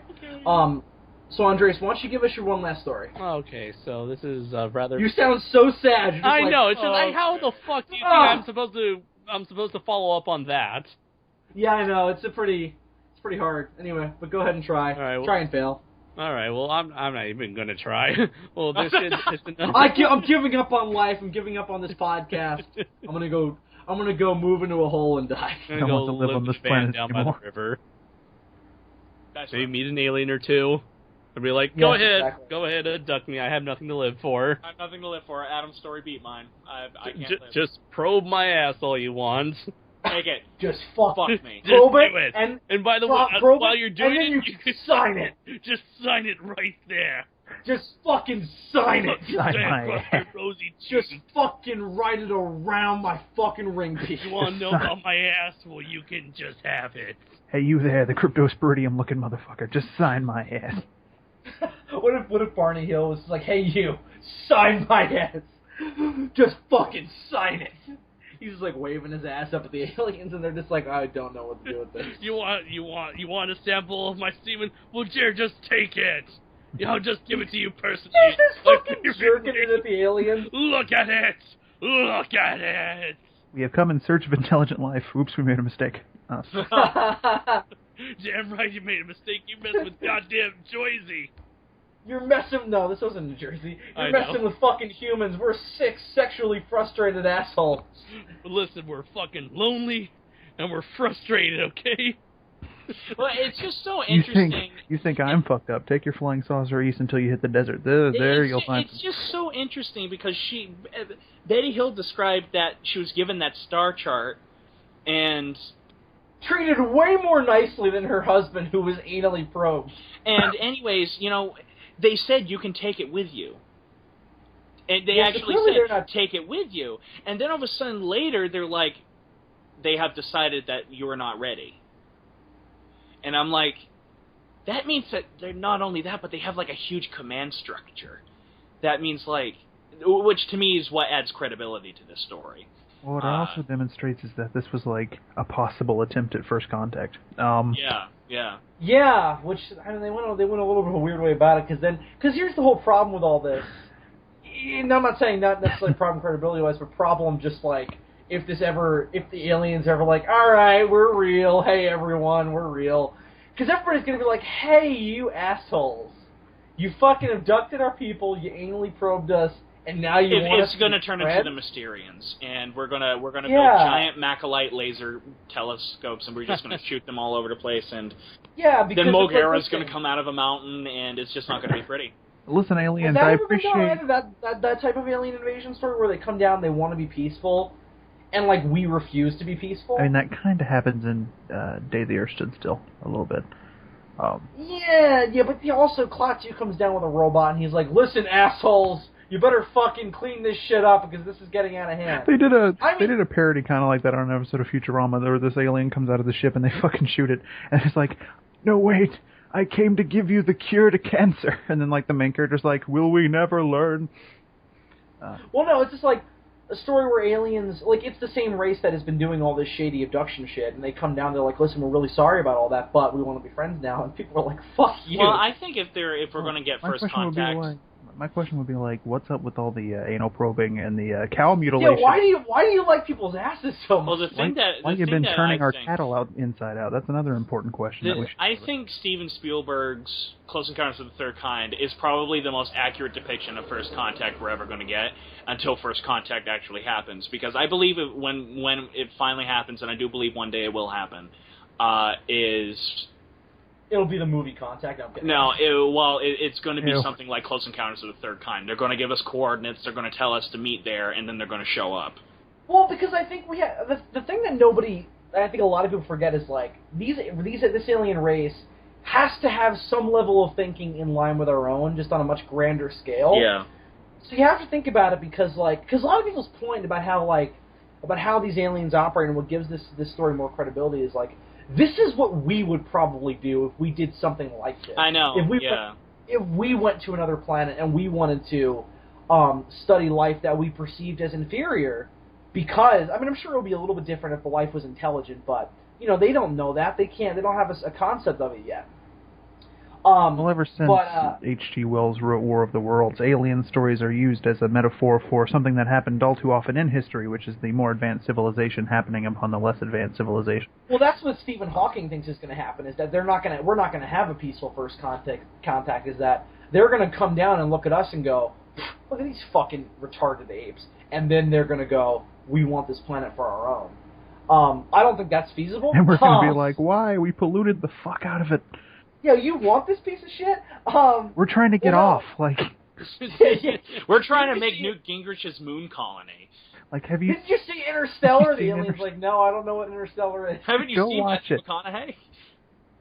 Haven't you seen... Yeah, we passed him on the way here. He was like, all right. He's quite related to you guys, isn't he? Yeah, he looks like a fucking alien. Hello, talks alien. like one. Hello, you alien. ever see Dazed and Confused? I'd like to thank Jesus for this Oscar. And the aliens who gave it to me. I'd like to thank Vishnu for being the destroyer of worlds. All right. Sometimes you have to not destroy before you can destroy. And the aliens are like, I like this guy. I'd also like to give out... I've been destroying the worlds long before anybody had paid me to. Also, big shout out to Zool, motherfucker.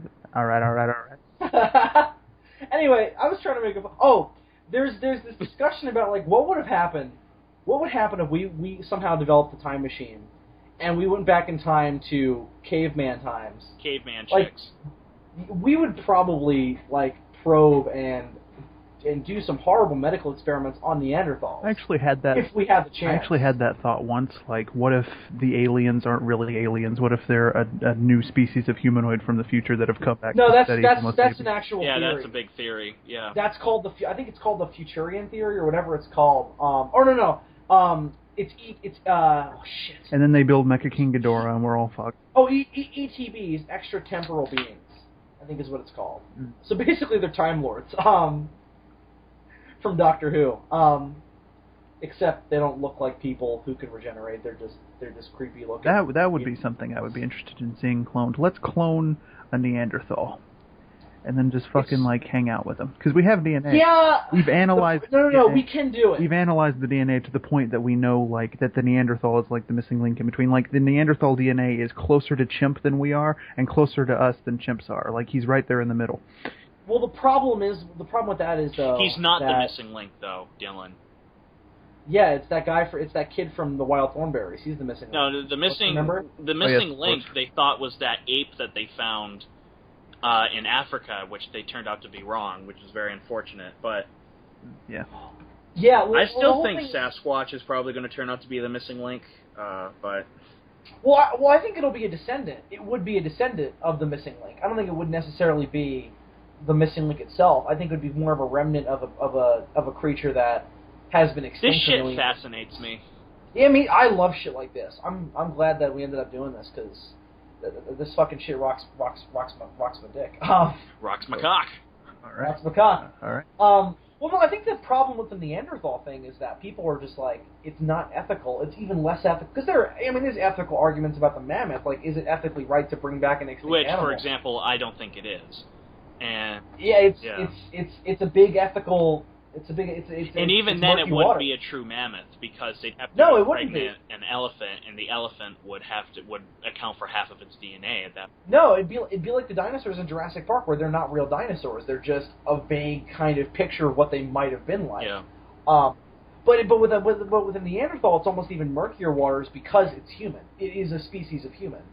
So is it ethical to bring one back, and then what do you do with it? Like, you can't you'd have own to keep it in quarantine because the diseases back then are way different than diseases now. That's the thing as well. Yeah. It's just... Who's going to give birth to it? Well, no, no, it wouldn't be like an elephant in that case. I mean, that's what you'd have to do nowadays, but I think by that point, they would probably have to find a way to develop, like a... I mean, it's already being worked on.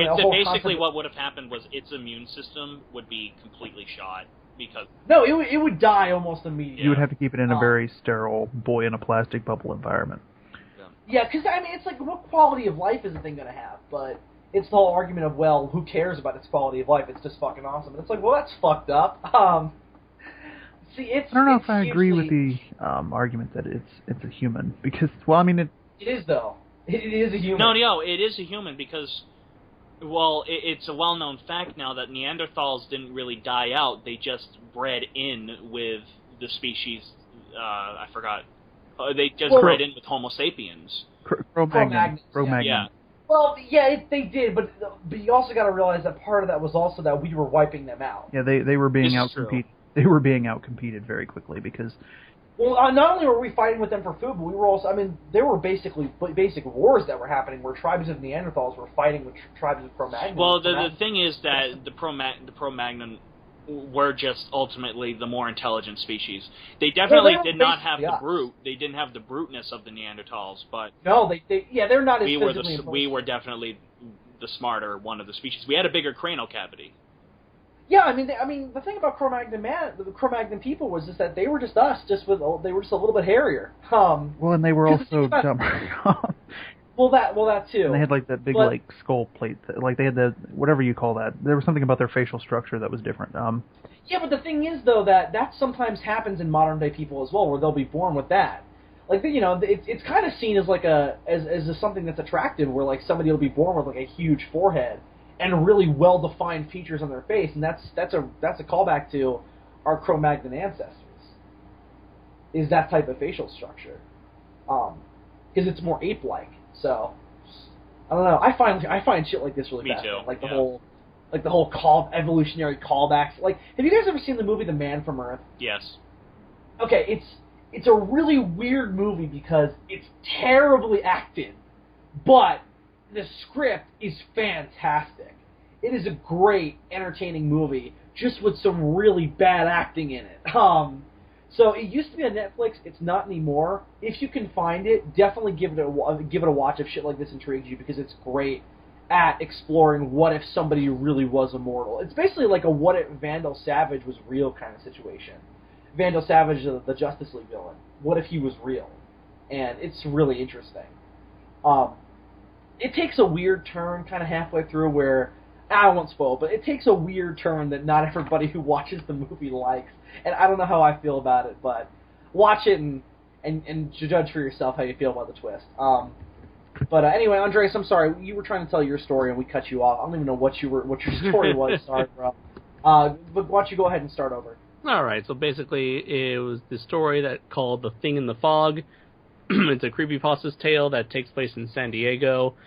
Their story basically revolves around this girl who is looking. She knows that her dog has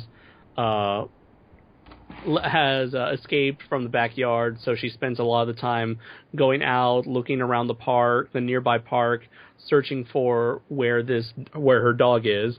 She searched for about a good, I want to say, hour or so, and she almost gives up, until at the very last moment she finds her dog's collar just laying there on the floor. And so when she goes to pick it up, she hears a noise. She turns around and she notices this weird, odd creature. This creature, its skin was dark as night. It was at least 7 feet tall. Its chest was wide. Its lower abdomen tampered down to nothing, for it had no legs. Its arms narrowed down to almost non-existent wrists. It had large hands with long, spindly fingers. It was bald, sharp-chinned, and had sharp yellow little teeth. And looking at this creature, she had the only thing that she had that was going through her mind was fucking run. And so she dropped the collar and immediately ran home. And then she woke up the next day around noon. She was exhausted. Her legs and feet were in pain. She was completely hysterical.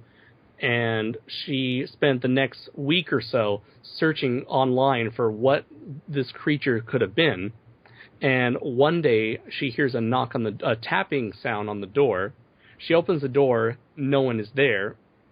To which she, at the last minute, looked down and knows that it was her dog's collar torn to shreds. Oh, it's like that scene in Terminator 2. A lot of dogs getting killed in your stories tonight, Andres. Yeah, Andres, what the fuck? I don't know. That's the best I could find.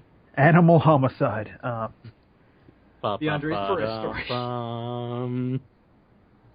Oh man, that's spooky too.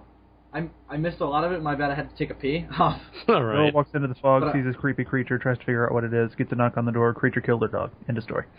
Pretty right. much. No, I heard that part.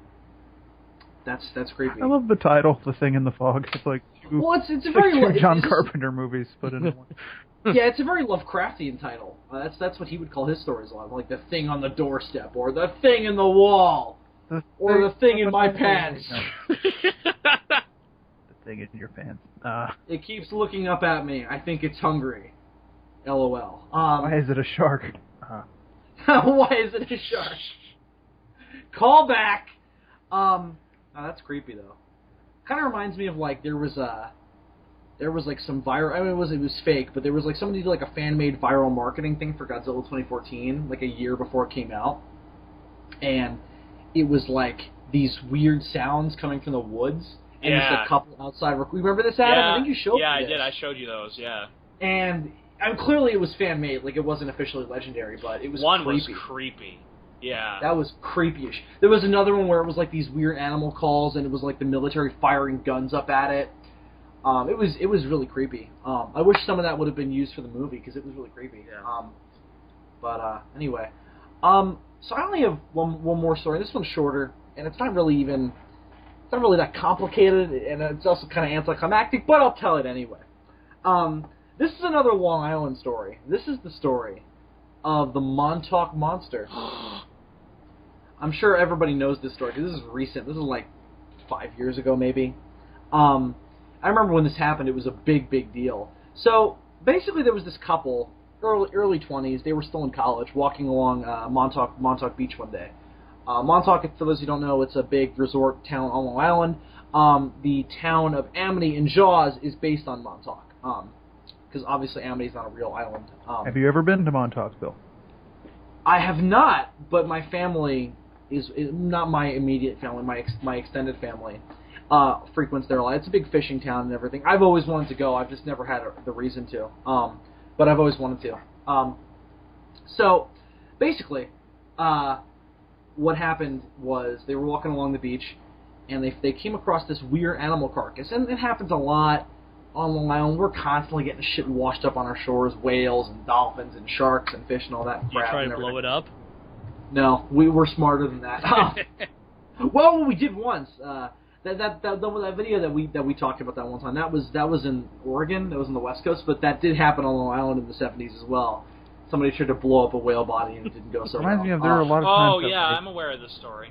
there have been a lot of times that fucking like whale carcasses will wash up on shores and places, but they'll be like partially decomposed, and then people will be like, "What the fuck is it?" And then they'll like examine it and find out that it's just a fucking whale. It just occurred to me that Dylan was supposed to go after Andres. I just fucked up. Anyway, Dylan, you can go after me. Doesn't matter. Yeah, no. So basically, oh no, because I was gonna have Adam round this out anyway. Anyway, so they find this weird carcass, and what made it weird was that it didn't have any distinguishing features about it that told you what it was, because it had aspects of it that were really reptilian. Like some parts of the skin were very reptilian. They looked like it had bony kind of outcroppings that made it look almost bird-like on the head. Like it just had like these two slits for a nose and this weird beak. And there were kind of exposed flesh on the back of it that made it look very reptilian, but also aquatic-like. Like it looked like an animal that lived in the water because of the way that the feet were. Like the feet had kind of, they looked like flippers, and they were like, "What the hell is this thing?" And they took a couple pictures of it, and they just walked along thinking it was like something that just washed up on shore. It was like, "Oh, this looks like an animal that had died and decomposed and whatever." So they walk away, and they go back to their car and they drive home. And when they get home, this is all over the news, and they hadn't sent their pictures in or told their story to anyone. Apparently, somebody else had come across the body like right after them and had taken pictures and gone right to the news with it, and now it was a huge thing where it's like, what is this fucking monster that appeared on our shores? And immediately, the prevailing theory was that it was a creature that had washed up on shore dead from Plum Island. Now, for those of you who don't know what Plum Island is, I don't know if it's still around, but it was around at the time of this story. Plum Island is an animal disease research center that is located on an island off the shores of Long Island, and it has been dubbed by some people as Monster Island. And the reason why is because there are a whole bunch of conspiracy theories that tests are conducted on animals there to try and experiment on biological weapons, and it creates these mutations. Sounds like that episode of Sherlock. Yeah, it is a little bit like that episode, The Hound of the Baskervilles. So what happens is this story gets out, and nobody knows what to make of this thing until finally, like, a legit science. And obviously, the Plum Island people are like, "Oh, this didn't happen. Our labs are so closed up. All we have here are cows. So this creature does not come from us." But nobody believed them. And eventually, a legit. What? Like, that fucked up mutation right there? Not one of ours. We got some fucked up shit here. No. We got some fucked up shit, but it's not one of that. Well, because then a scientist finally took a look at it and was like, "This is clearly a dog that is decayed and washed up on shore." I thought it was a raccoon. No, it was a pit bull. Oh, okay. Of some kind, like a boxer of some kind. That explains the short bone, the shortness of the exposed skull. When you look at it with that in mind, it's very obvious as to what it is. It's very clearly some kind of dog that has died and washed up on shore. Obviously, a dog had died or whatever, and somebody took it out of their boat and threw it overboard, and then it washed up on shore. Who knows? Maybe it got lost out to sea or whatever. Who knows? But it's very clearly some kind of mammal that has decayed in the water, and it looks the way it is. But even still to this day, not everybody is satisfied with that story. And a lot of people still propose that the Plum Island facility is to blame for this monster. But again, they actually let people go into their facilities and take video and everything. And it's very clear that all they do there is just test bovine diseases to make sure that our food is still good. So I don't buy into all that, but a lot of people are still saying that it's some kind of experiment. There's also some people who think that it's connected to the Jersey Devil, where it's like a baby Jersey Devil that washed up on shore, but I don't know about that. So that's the Montauk Monster. So maybe it has been resolved, maybe not. I think it has. I'm pretty sure it's been resolved. I thought it was a raccoon. I just heard a different thing, man. All right. I was thinking of a different thing, man. This case seems pretty cut and dry. Yeah, pretty much so. But I thought I'd share that one because it's more recent, and I had kind of a personal connection to it because I remember when the news story hit, and when it was still not morally, but when it was ambiguous as to what it was. Yeah. So that's kind of a famous one here on Long Island as well. Dylan, why don't you get into your one and only terrifying tale? tale? Better be fucking good. Yeah, it better be the best one ever. Be honest, Bill, when you first heard that story, did you, like, really fucking buy into it? Like, it was on the news and you were like, it's a fucking cryptid. I don't remember. I probably did. I mean, I was hugely into, I still am, but I was hugely into cryptids and stuff back then. I was probably pretty much trying to convince myself that it was a real monster. I don't remember, though. But it was so quickly fucking explained that I don't even know if I had the time to formulate in my head, like, oh, what is this thing? Because then that's the ultimate question of, like, alright, if it's not a dog, what the fuck is it? Is it some kind of weird marine mammal? Is it a mutation or whatever? Like, what the hell is it? So, it's just a hugely... I don't think I even had the time to think about it. Mm. So, but you guys kind of expressed, like, oh, that story. Had you guys heard about this? Yeah, as well? I've heard of this story before, yeah. Not sure. Now that I just typed up the picture of it, I was like, oh yeah, I've heard of this one. Yeah. I mean, it showed up on Monster Quest at one point. I don't think this story would be as big as it is. I think that's where I heard it from. I don't think this story would be as big if it hadn't occurred during the age of the internet. No, it went viral really quickly. So because those pictures were posted, but the original pictures that created the news story weren't that great. They were kind of farther away and fuzzy.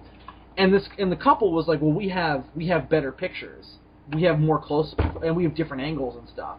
And it was because of those pictures that scientists were able to look at it and go, yeah, it's a decomposed dog. So they actually kind of killed the story, but they posted their pictures online as well. So yeah, it's kind of a spawn of the internet type of thing. But anyway, Dylan, what's your story?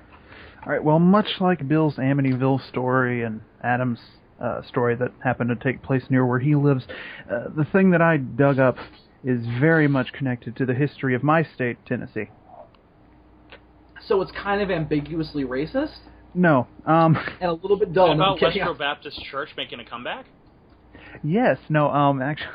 Yeah. And I'm becoming a member. It's an origin story.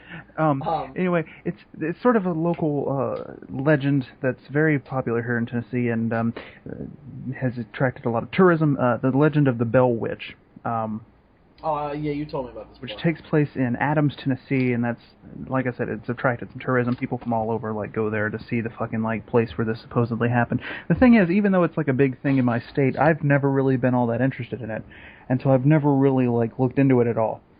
And so I have here an account of the legend from the official Bell Witch website that I'm going to read. And I didn't have time to read this today before getting on this call, so I'm going to be just as surprised as you guys are, or possibly disappointed. Philip McCandless, Captain Preparation. Anyway. So here we go. In the early 1800s, John Bell moved his family from North Carolina to the Red River bottomland in Robertson County, Tennessee, settling in a community called Red River, which became Adams, Tennessee many years later. Bill purchased some land at a large house for the family. Over the next several years, he acquired more land, increased his holding to 328 acres, blah, blah, blah, blah, blah. They were living all happily and shit. But then it all changed forever. One day in Fire Nation attack. Everything. Oh, damn it, Andres, you beat me. Yeah, I was about to do that too, but it all changed from the Fire Nation. When the Fire Nation. Okay. One day in 1817... One day in 1817, John Bell was inspecting his cornfield when he encountered a strange-looking animal sitting in the middle of a corn row. Shocked by the appearance of this animal, which had the body of a dog and the head of a rabbit, Bell shot several times. The fuck? Bell shot at it several times. The animal vanished. Something I don't understand! It must die! Bell thought nothing more about the incident, at least not until after dinner. Exactly. It's coming right for us. That evening, the Bells began hearing beating sounds on the outside walls of their log home. The mysterious sounds continued with increased frequency and force every night. Bell and his sons often hurried outside to catch the culprit, but always returned empty-handed. In the weeks that followed, the Bell children began waking up frightened, complaining that rats were gnawing at their bedposts. Not long after that, the children began complaining of having had their bed covers pulled from them and their pillows tossed onto the floor by a seemingly invisible entity. Ooh. As time went on, the Bells began hearing... This rabbit has supernatural powers! As time went on, the Bells began hearing faint, whispering voices which too weak to understand, but sounded like a feeble old woman singing hymns. The encounters escalated, and the Bells' youngest daughter, Betsy, began experiencing brutal encounters with the invisible entity. It would pull her hair and slap her relentlessly, often leaving welts and handprints on her face and body. The disturbances, which John Bell told his family to keep a secret, eventually escalated to such a point that he decided to share his family trouble with his closest friend and neighbor, James Johnston. Johnston and his wife spent the night at the Bell home, where they were subjected to the same terrifying disturbances that the Bells had experienced. After hearing his bed covers removed and being slapped repeatedly, Johnston sprang out of the bed, exclaiming, "In the name of the Lord, who are you and what do you want?" There was no response, but the remainder of the night was relatively peaceful. The entity's voice strengthened over time to the point that it was loud and unmistakable. It sang hymns, quoted scripture, carried on intelligent conversation, and once even quoted word for word 2 sermons that were preached at the same time on the same day, 13 miles apart. Word of the supernatural phenomenon soon spread outside the settlement, even to Nashville, where the then Major General Andrew Jackson took a keen interest. Oh, so this is back in, what? Civil War times? Yeah, I already said it started in 1817. Oh, I'm sorry, I didn't catch that part. Yeah, this is... First off, you said Andrew Jackson, right? Yes. Yeah, okay. Wasn't he a president at one point? Yeah, he was. Maybe? Yeah, he was a president. That would. Oh, so this is even further back than I realized. Okay. That would be after. Yeah, you're thinking of Thomas Stonewall Jackson, the general from. So the this Civil is War. like what? This is like right after or before the war. Now, first off, I just want to say that you were thinking of Thomas Stonewall Jackson, not Stoneface Jackson. See, different Jackson with a different name beginning in Stone. They're all Southerns, and yeah, I know. No, Andres made a mistake in his video where he's like, the ghost of Stoneface Jackson. That was Pete. This ghost of Stoneface Jackson in the Civil War buff in me was like, ugh. Damn it, you guys will respect the legacy of the Confederacy. Anyway. Well, hang on, just to clear this up, Andrew Jackson was the president, and he was involved in the War of 1812, Yes. right? Yes. Okay, Killed just making him some sure. engines and held the city of New Orleans. Right, that's exactly okay. Keen interest, That's what I thought. and he took a keen interest in the case at the Bell Farms. Anyway, Is this before or after his presidency? before, I believe. I don't know that for. Oh, okay. I'd have to look at. This is like Abraham Lincoln Vampire Hunter. Anyway, Kind John Bell Jr., Drury Bell, and Jesse Bell, John Bell's eldest sons, had fought under General Jackson in the Battle of New Orleans. In 1819, Jackson decided to visit the Bell Farm and see what all the hoopla was about. Did he use that word? Yes, Hoopla! Hoopla! Hoopla! Sounds like a lot of hoopla! Jackson's entourage consisted of several men, some well-groomed horses, and a wagon. Including Vinny Chase. I like how they point out that these horses were well-groomed. As they approached the Bell property, the wagon stopped suddenly. The horses couldn't pull it. They were too well groomed. Oh. After several minutes of Oh no, I'm gonna get some mud on my hooves. These next few words are very important because this is what always happens when a Southerner encounters trouble. After several minutes of cursing and trying to coax the horses into pulling the wagon, Jackson proclaimed, "By the eternal, boys, that must be the Bell Witch." Then a disembodied female voice told Jackson that they could proceed and that she would see them again later that evening. Whoa, what? Oh my god. They were then able to proceed across the property, up the lane, and to the Bell house where My face is stoned. where Bell and Jackson had a long discussion about the Indians and other topics, while Jackson's entourage waited to see if the entity was going And how much they hate them. The Indians were a very popular topic of conversation, of course. One of the men claimed to be a, quote, witch tamer. After several uneventful hours, he pulled out a shiny pistol and proclaimed that its silver bullet would kill any evil spirit that came into contact with. Also, anybody who might be in the crossfire. He went on to say that the reason nothing had happened to them was because whatever had been disturbing the Bells was scared of his silver bullet. Immediately, the man screamed and began jerking his body in different directions, complaining... I thought you were going to say jerking off. No. He just started furiously masturbating in the middle of the room. The man screamed and began jerking his body in different directions, complaining that he was being stuck with pins and beaten severely. A strong, swift kick to the man's posterior region from an invisible foot sent him out the front door. Angry, the entity then spoke up and announced that there was yet another fraud in Jackson's party and that he would be identified and tormented the following evening. Judas! What I like about this ghost or witch or whatever is that it's very intelligent and it tells them what it's going to do. It's telling them what it's doing and why, and that it's pissed off. It's not being all secretive like most ghosts are. Well, here's the thing. This sounds like a Mel Brooks story. Something that Mel Brooks would do. Now, yeah, it's very Young Frankenstein. Now terrified, Jackson's men begged to leave the Bell Farm, but Jackson, on the other hand, insisted on staying so that he could ascertain who the other fraud was. Because Jackson was a badass. The men eventually... He was like, we're going to stay, we're going to find, we're going to kill. That's exactly how Andrew Jackson sounded. That's exactly how he talked. I know, I've heard recordings. The men eventually went out. What? The men eventually went out. You know that conspiracy theory about us having time travel and traveling back in time and abducting ourselves? Right. Yeah, I'm secretly that. Yeah, I'm a part of Project Almanac. I never told you guys. I made that shitty movie. In their tents, but continued begging Jackson to leave. What happened next is not clear, but Jackson and his entourage were spotted in nearby Springfield early the next morning, presumably en route to Nashville. So they stayed the night, though. Well, it's not clear. The thing about these stories from the 1800s is the accounts are all all over the place. Yeah. Over time, Betsy Bell became interested in Joshua Gardner, a young man who lived not far from her. With the blessings of their parents, they decided to marry. Everyone was happy about the engagement. Well, almost everyone. The entity, for reasons unknown to this day, repeatedly told Betsy not to marry Joshua Gardner. Yeah, because it would talk to them like, listen, girl, this is a bad idea. That boy's going to treat you wrong. We're like, I'm going to fucking kill you. All because of a fucking rabbit. Yeah, so hang on, what was up with the animal? Did this intelligent, constantly talking ghost ever explain, hey, that was my pet and you tried to murder it, so fuck you? It's really unclear whether or not it is a ghost or whether it is, as they seem to think, a witch doing all this shit. Because in witch lore, it's very popular to believe that the witch could, send her spirit out to, torment people and shit. Although if you believe the hypothesis put forth in the 1922 film Haxan, all witches were just mentally insane people. Yeah. Oh, you've seen that movie? Yes. Oh, I want to see it so bad. It's on YouTube for free. Megus. Watch later buttons. Betsy and Joshua's former schoolteacher, Richard Powell, had been noticeably interested in Betsy for some time and had expressed interest in marrying her when she became older. By some accounts, Powell, who was 11 years Betsy's senior, was a student of the occult, although it has... I bet he waited until she got older. was a student of the occult, though it has not been proved. He was secretly married to a woman in nearby Nashville, Esther Scott, during the time he spent in the Red River, expressing his fondness for Betsy. According to old accounts, Powell politely expressed his disappointment with Betsy's engagement and wished her a long and prosperous marriage with Joshua Gardner. Oh, so the theory is that this guy was provoking the witch attacks. That is a possible explanation. Because he was into the occult, right. Like Indiana Jones. Maybe this guy was Indiana Jones. I doubt he was Indiana Jones.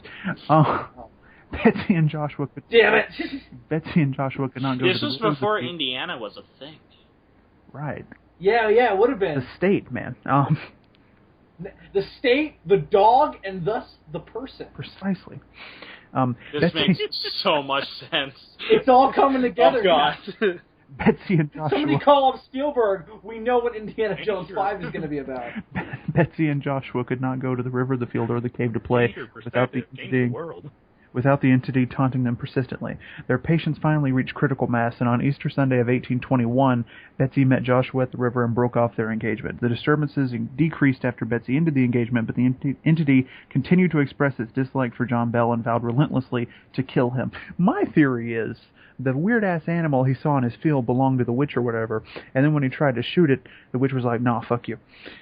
Yeah, well, that must have been... I mean, obviously, that's the implication. My whole thing is, like, what happened to the animal? Did it die? No, he didn't hit it, so it just ran off and shit. So, but, like, what was it? Like, did this witch, like, cut a rabbit's head off and attach it to a dog? Like, what the fuck? Maybe. Bell had been experiencing episodes of twitching in his face and difficulty swallowing for almost a year, and the malady seemed to grow worse with time. By the fall of 1820, his declining health had confined him to the house, where the entity commenced removing his shoes when he tried to walk and slapping his face when he experienced seizures. Her loud, shrill voice could be heard all over the farm, cursing and chastising old Jack Bell, as she often referred to him. John Bell breathed that's creepy. That's fucked up. John Bell breathed his last breath on the morning of December 20th, 1820, after slipping into a coma the day before. Immediately after his death, the family found a small vial of unidentified liquid in the cupboard. John Bell Jr. gave some of it to the cat, which died instantly. Oh my fucking God. What a great guy! The entity then spoke up, exclaiming joyfully, "I gave old Jack a big dose of that last night, which fixed him." John Jr. quickly threw the vial into the fireplace, where it burst into a bright, bluish flame and then shot up the chimney. Ah, so like that scene on Conan the Barbarian. Yeah. Yeah. John Bell's funeral was one of the largest ever held in Robertson County, Tennessee. As family and friends began leaving the graveyard, the entity laughed loudly and began singing a song about a bottle of brandy. It is said that her singing didn't stop until the very last person left the graveyard. The entity's presence was almost non-existent after John Bell's demise, as if its purpose had been fulfilled. Man, what a fucking bitch. In the spring of 1821, the entity visited John Bell's widow, Lucy, and told her that it would return for a visit in 7 years. The entity returned in 1828, as promised. Most of its visits centered around John Bell Jr., with whom the entity discussed such things as the origin of life, civilizations, Christianity, and the need for a mass spiritual reawakening. So she was like a super And Christian. thus Westro Baptist Church was born. So wait a second, was this entity the ancestor of Bible Man? Perhaps. Because if so, that makes sense. Of particular significance were its nearly accurate predictions of the Civil War and other events. The entity said farewell after 3 weeks, promising to visit John Bell's most direct descendants in 107 years.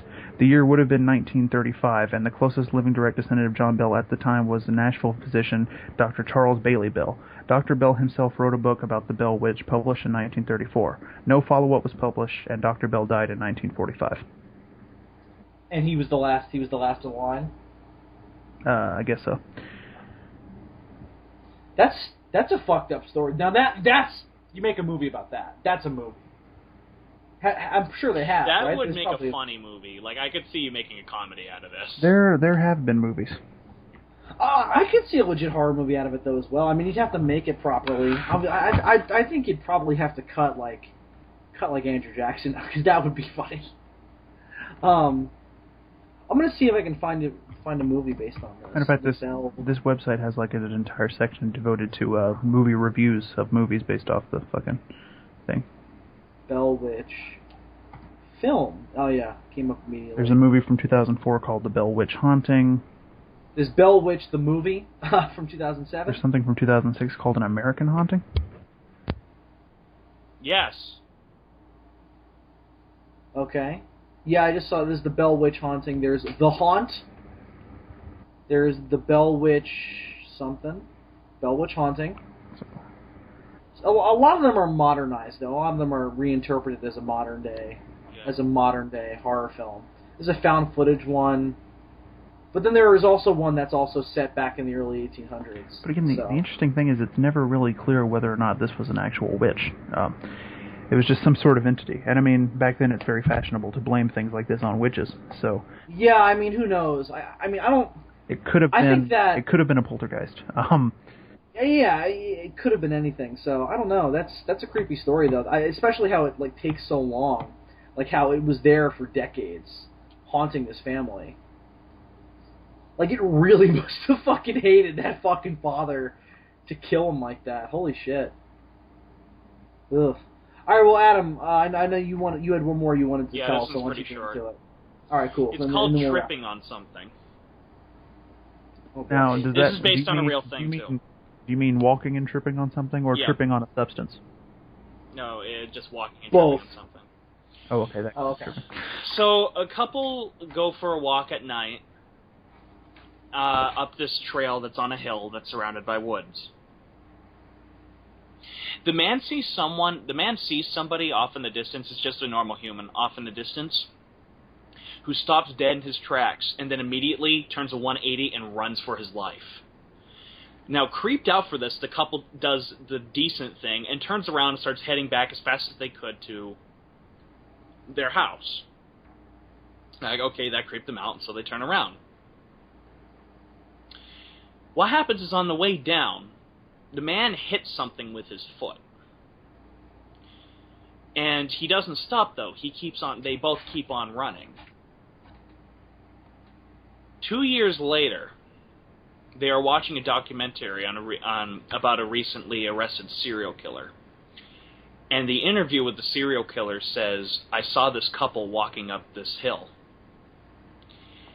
And I ran for my life the other way. And the stupid thing is, they kicked the foot of my new victim and kept on running.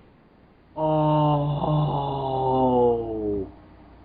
Oh, shit. That is fucked up, man. That's creepy as fuck. That is creepy as shit. Yeah. But anyways, that was my last story. Yeah. Short, whoa. That's also great. That's also another great short movie right there. So somebody did an artist rendition of the Bell Witch on DeviantArt. Oh, and thanks for listening. And apparently their thesis is that the creature that he shoots in his cornfield actually is the Bell Witch. And so they put a fucking woman's face on a dog's body with rabbit ears, and it's kind of disturbing. I've got to look at this. Oh! It looks like the rabbits from Watership Down. No. That's what I'm reminded of. That's fucking creepy. Man, those are some good stories, though, tonight. That was a good episode, boys. I know, that was... Ugh. Good job, everyone. You guys really pulled out all the You guys are going to make me have to take some Intense Direct to go to sleep at night. I'm going to have to do some serious fucking palate cleanse. I have to watch some Fresh Prince of Bel-Air. I'm going to go watch some Frasier.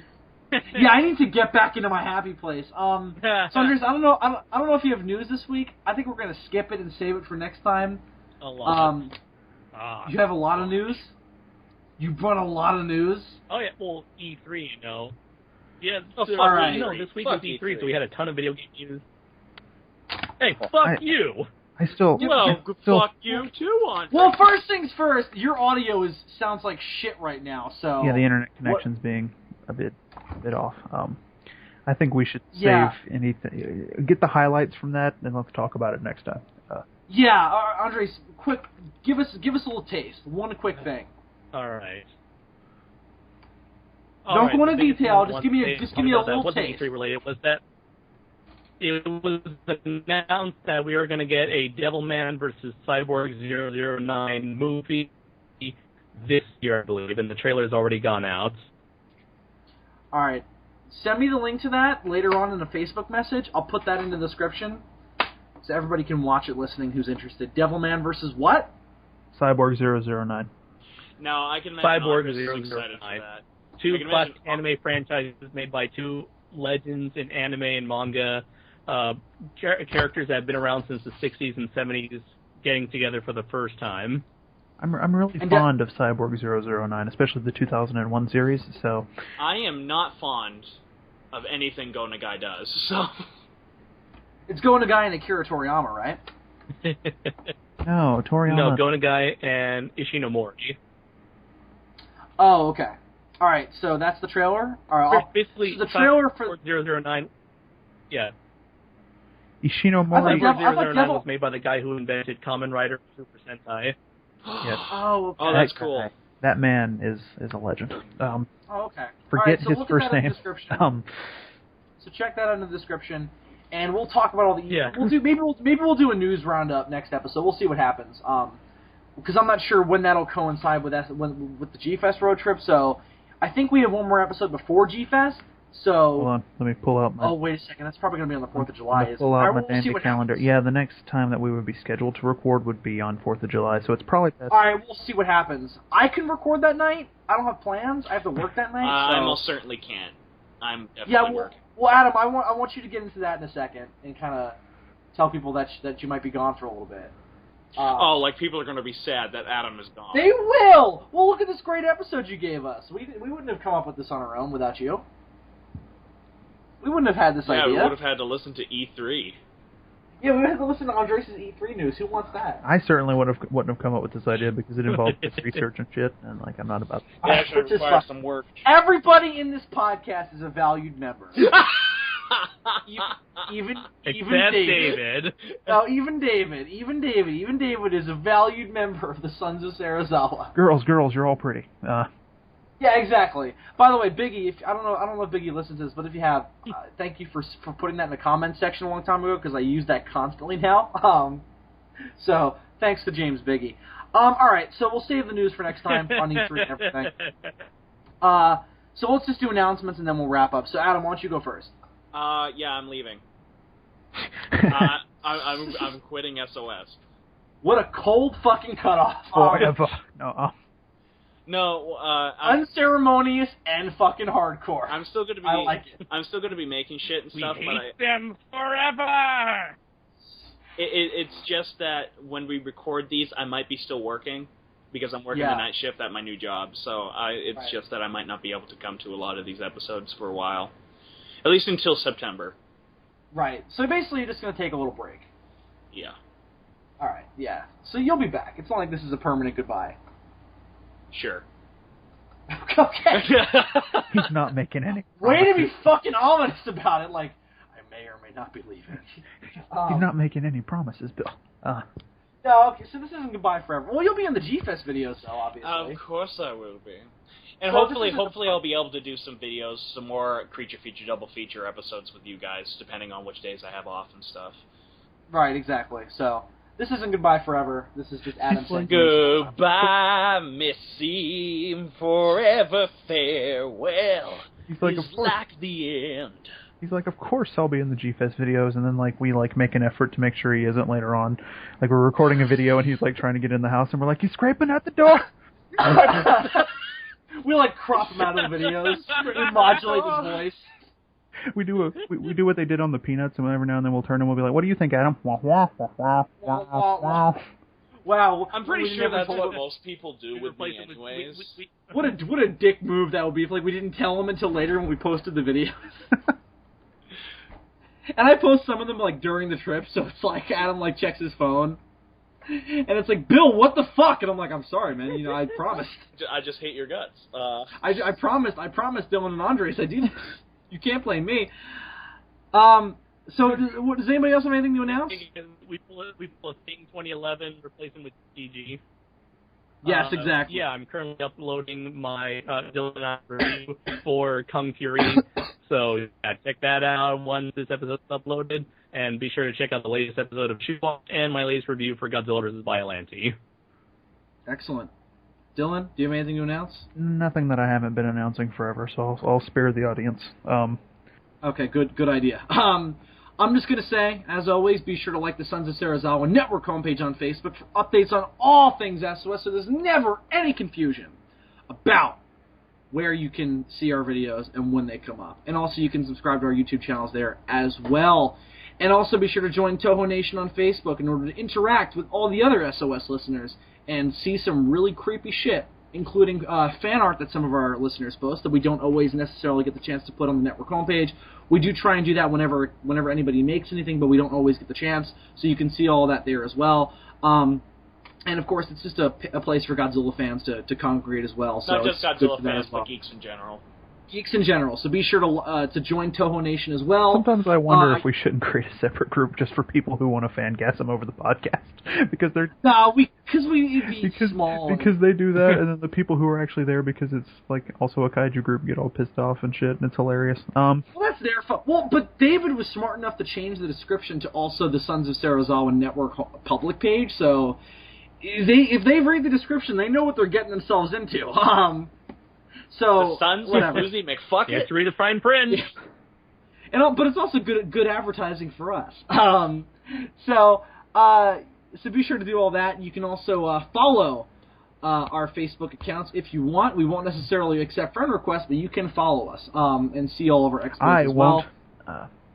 But again, you can follow our Facebook. You can find us through the Toho Nation and through SOS Network. So find us, follow us, and maybe we'll friend request. Probably not. We try to keep that pretty selective of friends and family, but you can follow us and see all of our exploits. But you can also follow me on Twitter.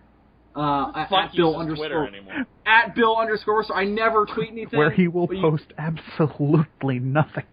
No, I do. It's all the Snapchat nowadays. Yeah, I do post stuff on there occasionally. So if I get more followers, I will post stuff more regularly. But I have no followers. That's why I never post anything. But you can do that as well. Well, they need the content to convince them to have that. So also.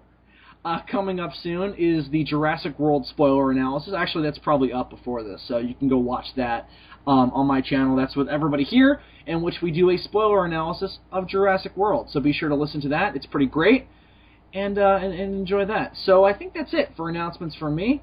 Of course, obviously, I'll just say this again. The road trip to G-Fest 22 is coming up in the next 3 weeks as well. So be sure to look out for that. There will be a trailer for that ahead of the next episode of SOS and the next episode of the Demons from Outer Space. And depending on when Andres gets up Shoe Watch, I may ask him to put one in front of that as well. We'll have to see. So new episode of SOS will have the trailer for Road Trip to G-Fest, which will just be the intro and other such things. And the proper date this time. Last year I fucked up the date and said it was in June. Yeah, I won't do that this time. It'll that's not accurate. It'll say July.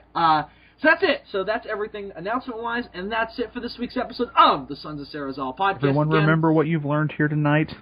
For home security, always have a Korean boy sleeping on the floor next to your bed. Yep. And make sure your dog is wearing a brace to not allow its neck to be cut. And if you see some sort of fucked up hybrid creature in your cornfield, don't shoot at it. Yeah, don't. And also, just let it go about its business. And if you're traveling in Franconia, Notch, New Hampshire, you're not going to get abducted by aliens. What are you talking about? That's not probably not. So the question you're left with asking is man truly at heart a walrus? Is man truly at heart a walrus? And with that said, that's it. Oh no, but also, if you want us to do this again, leave that in the comments, and if we get a good response, we'll do it again. So that's it for this week's episode of the Sons of Serizawa podcast. Until next time, I'm Bill Worster, a.k.a. Zazubaar. I'm Adam Noyes. Superman64. And I'm Zazubaar. Goodbye, everybody. I'll remember you all in therapy. And as always, the science is creepy.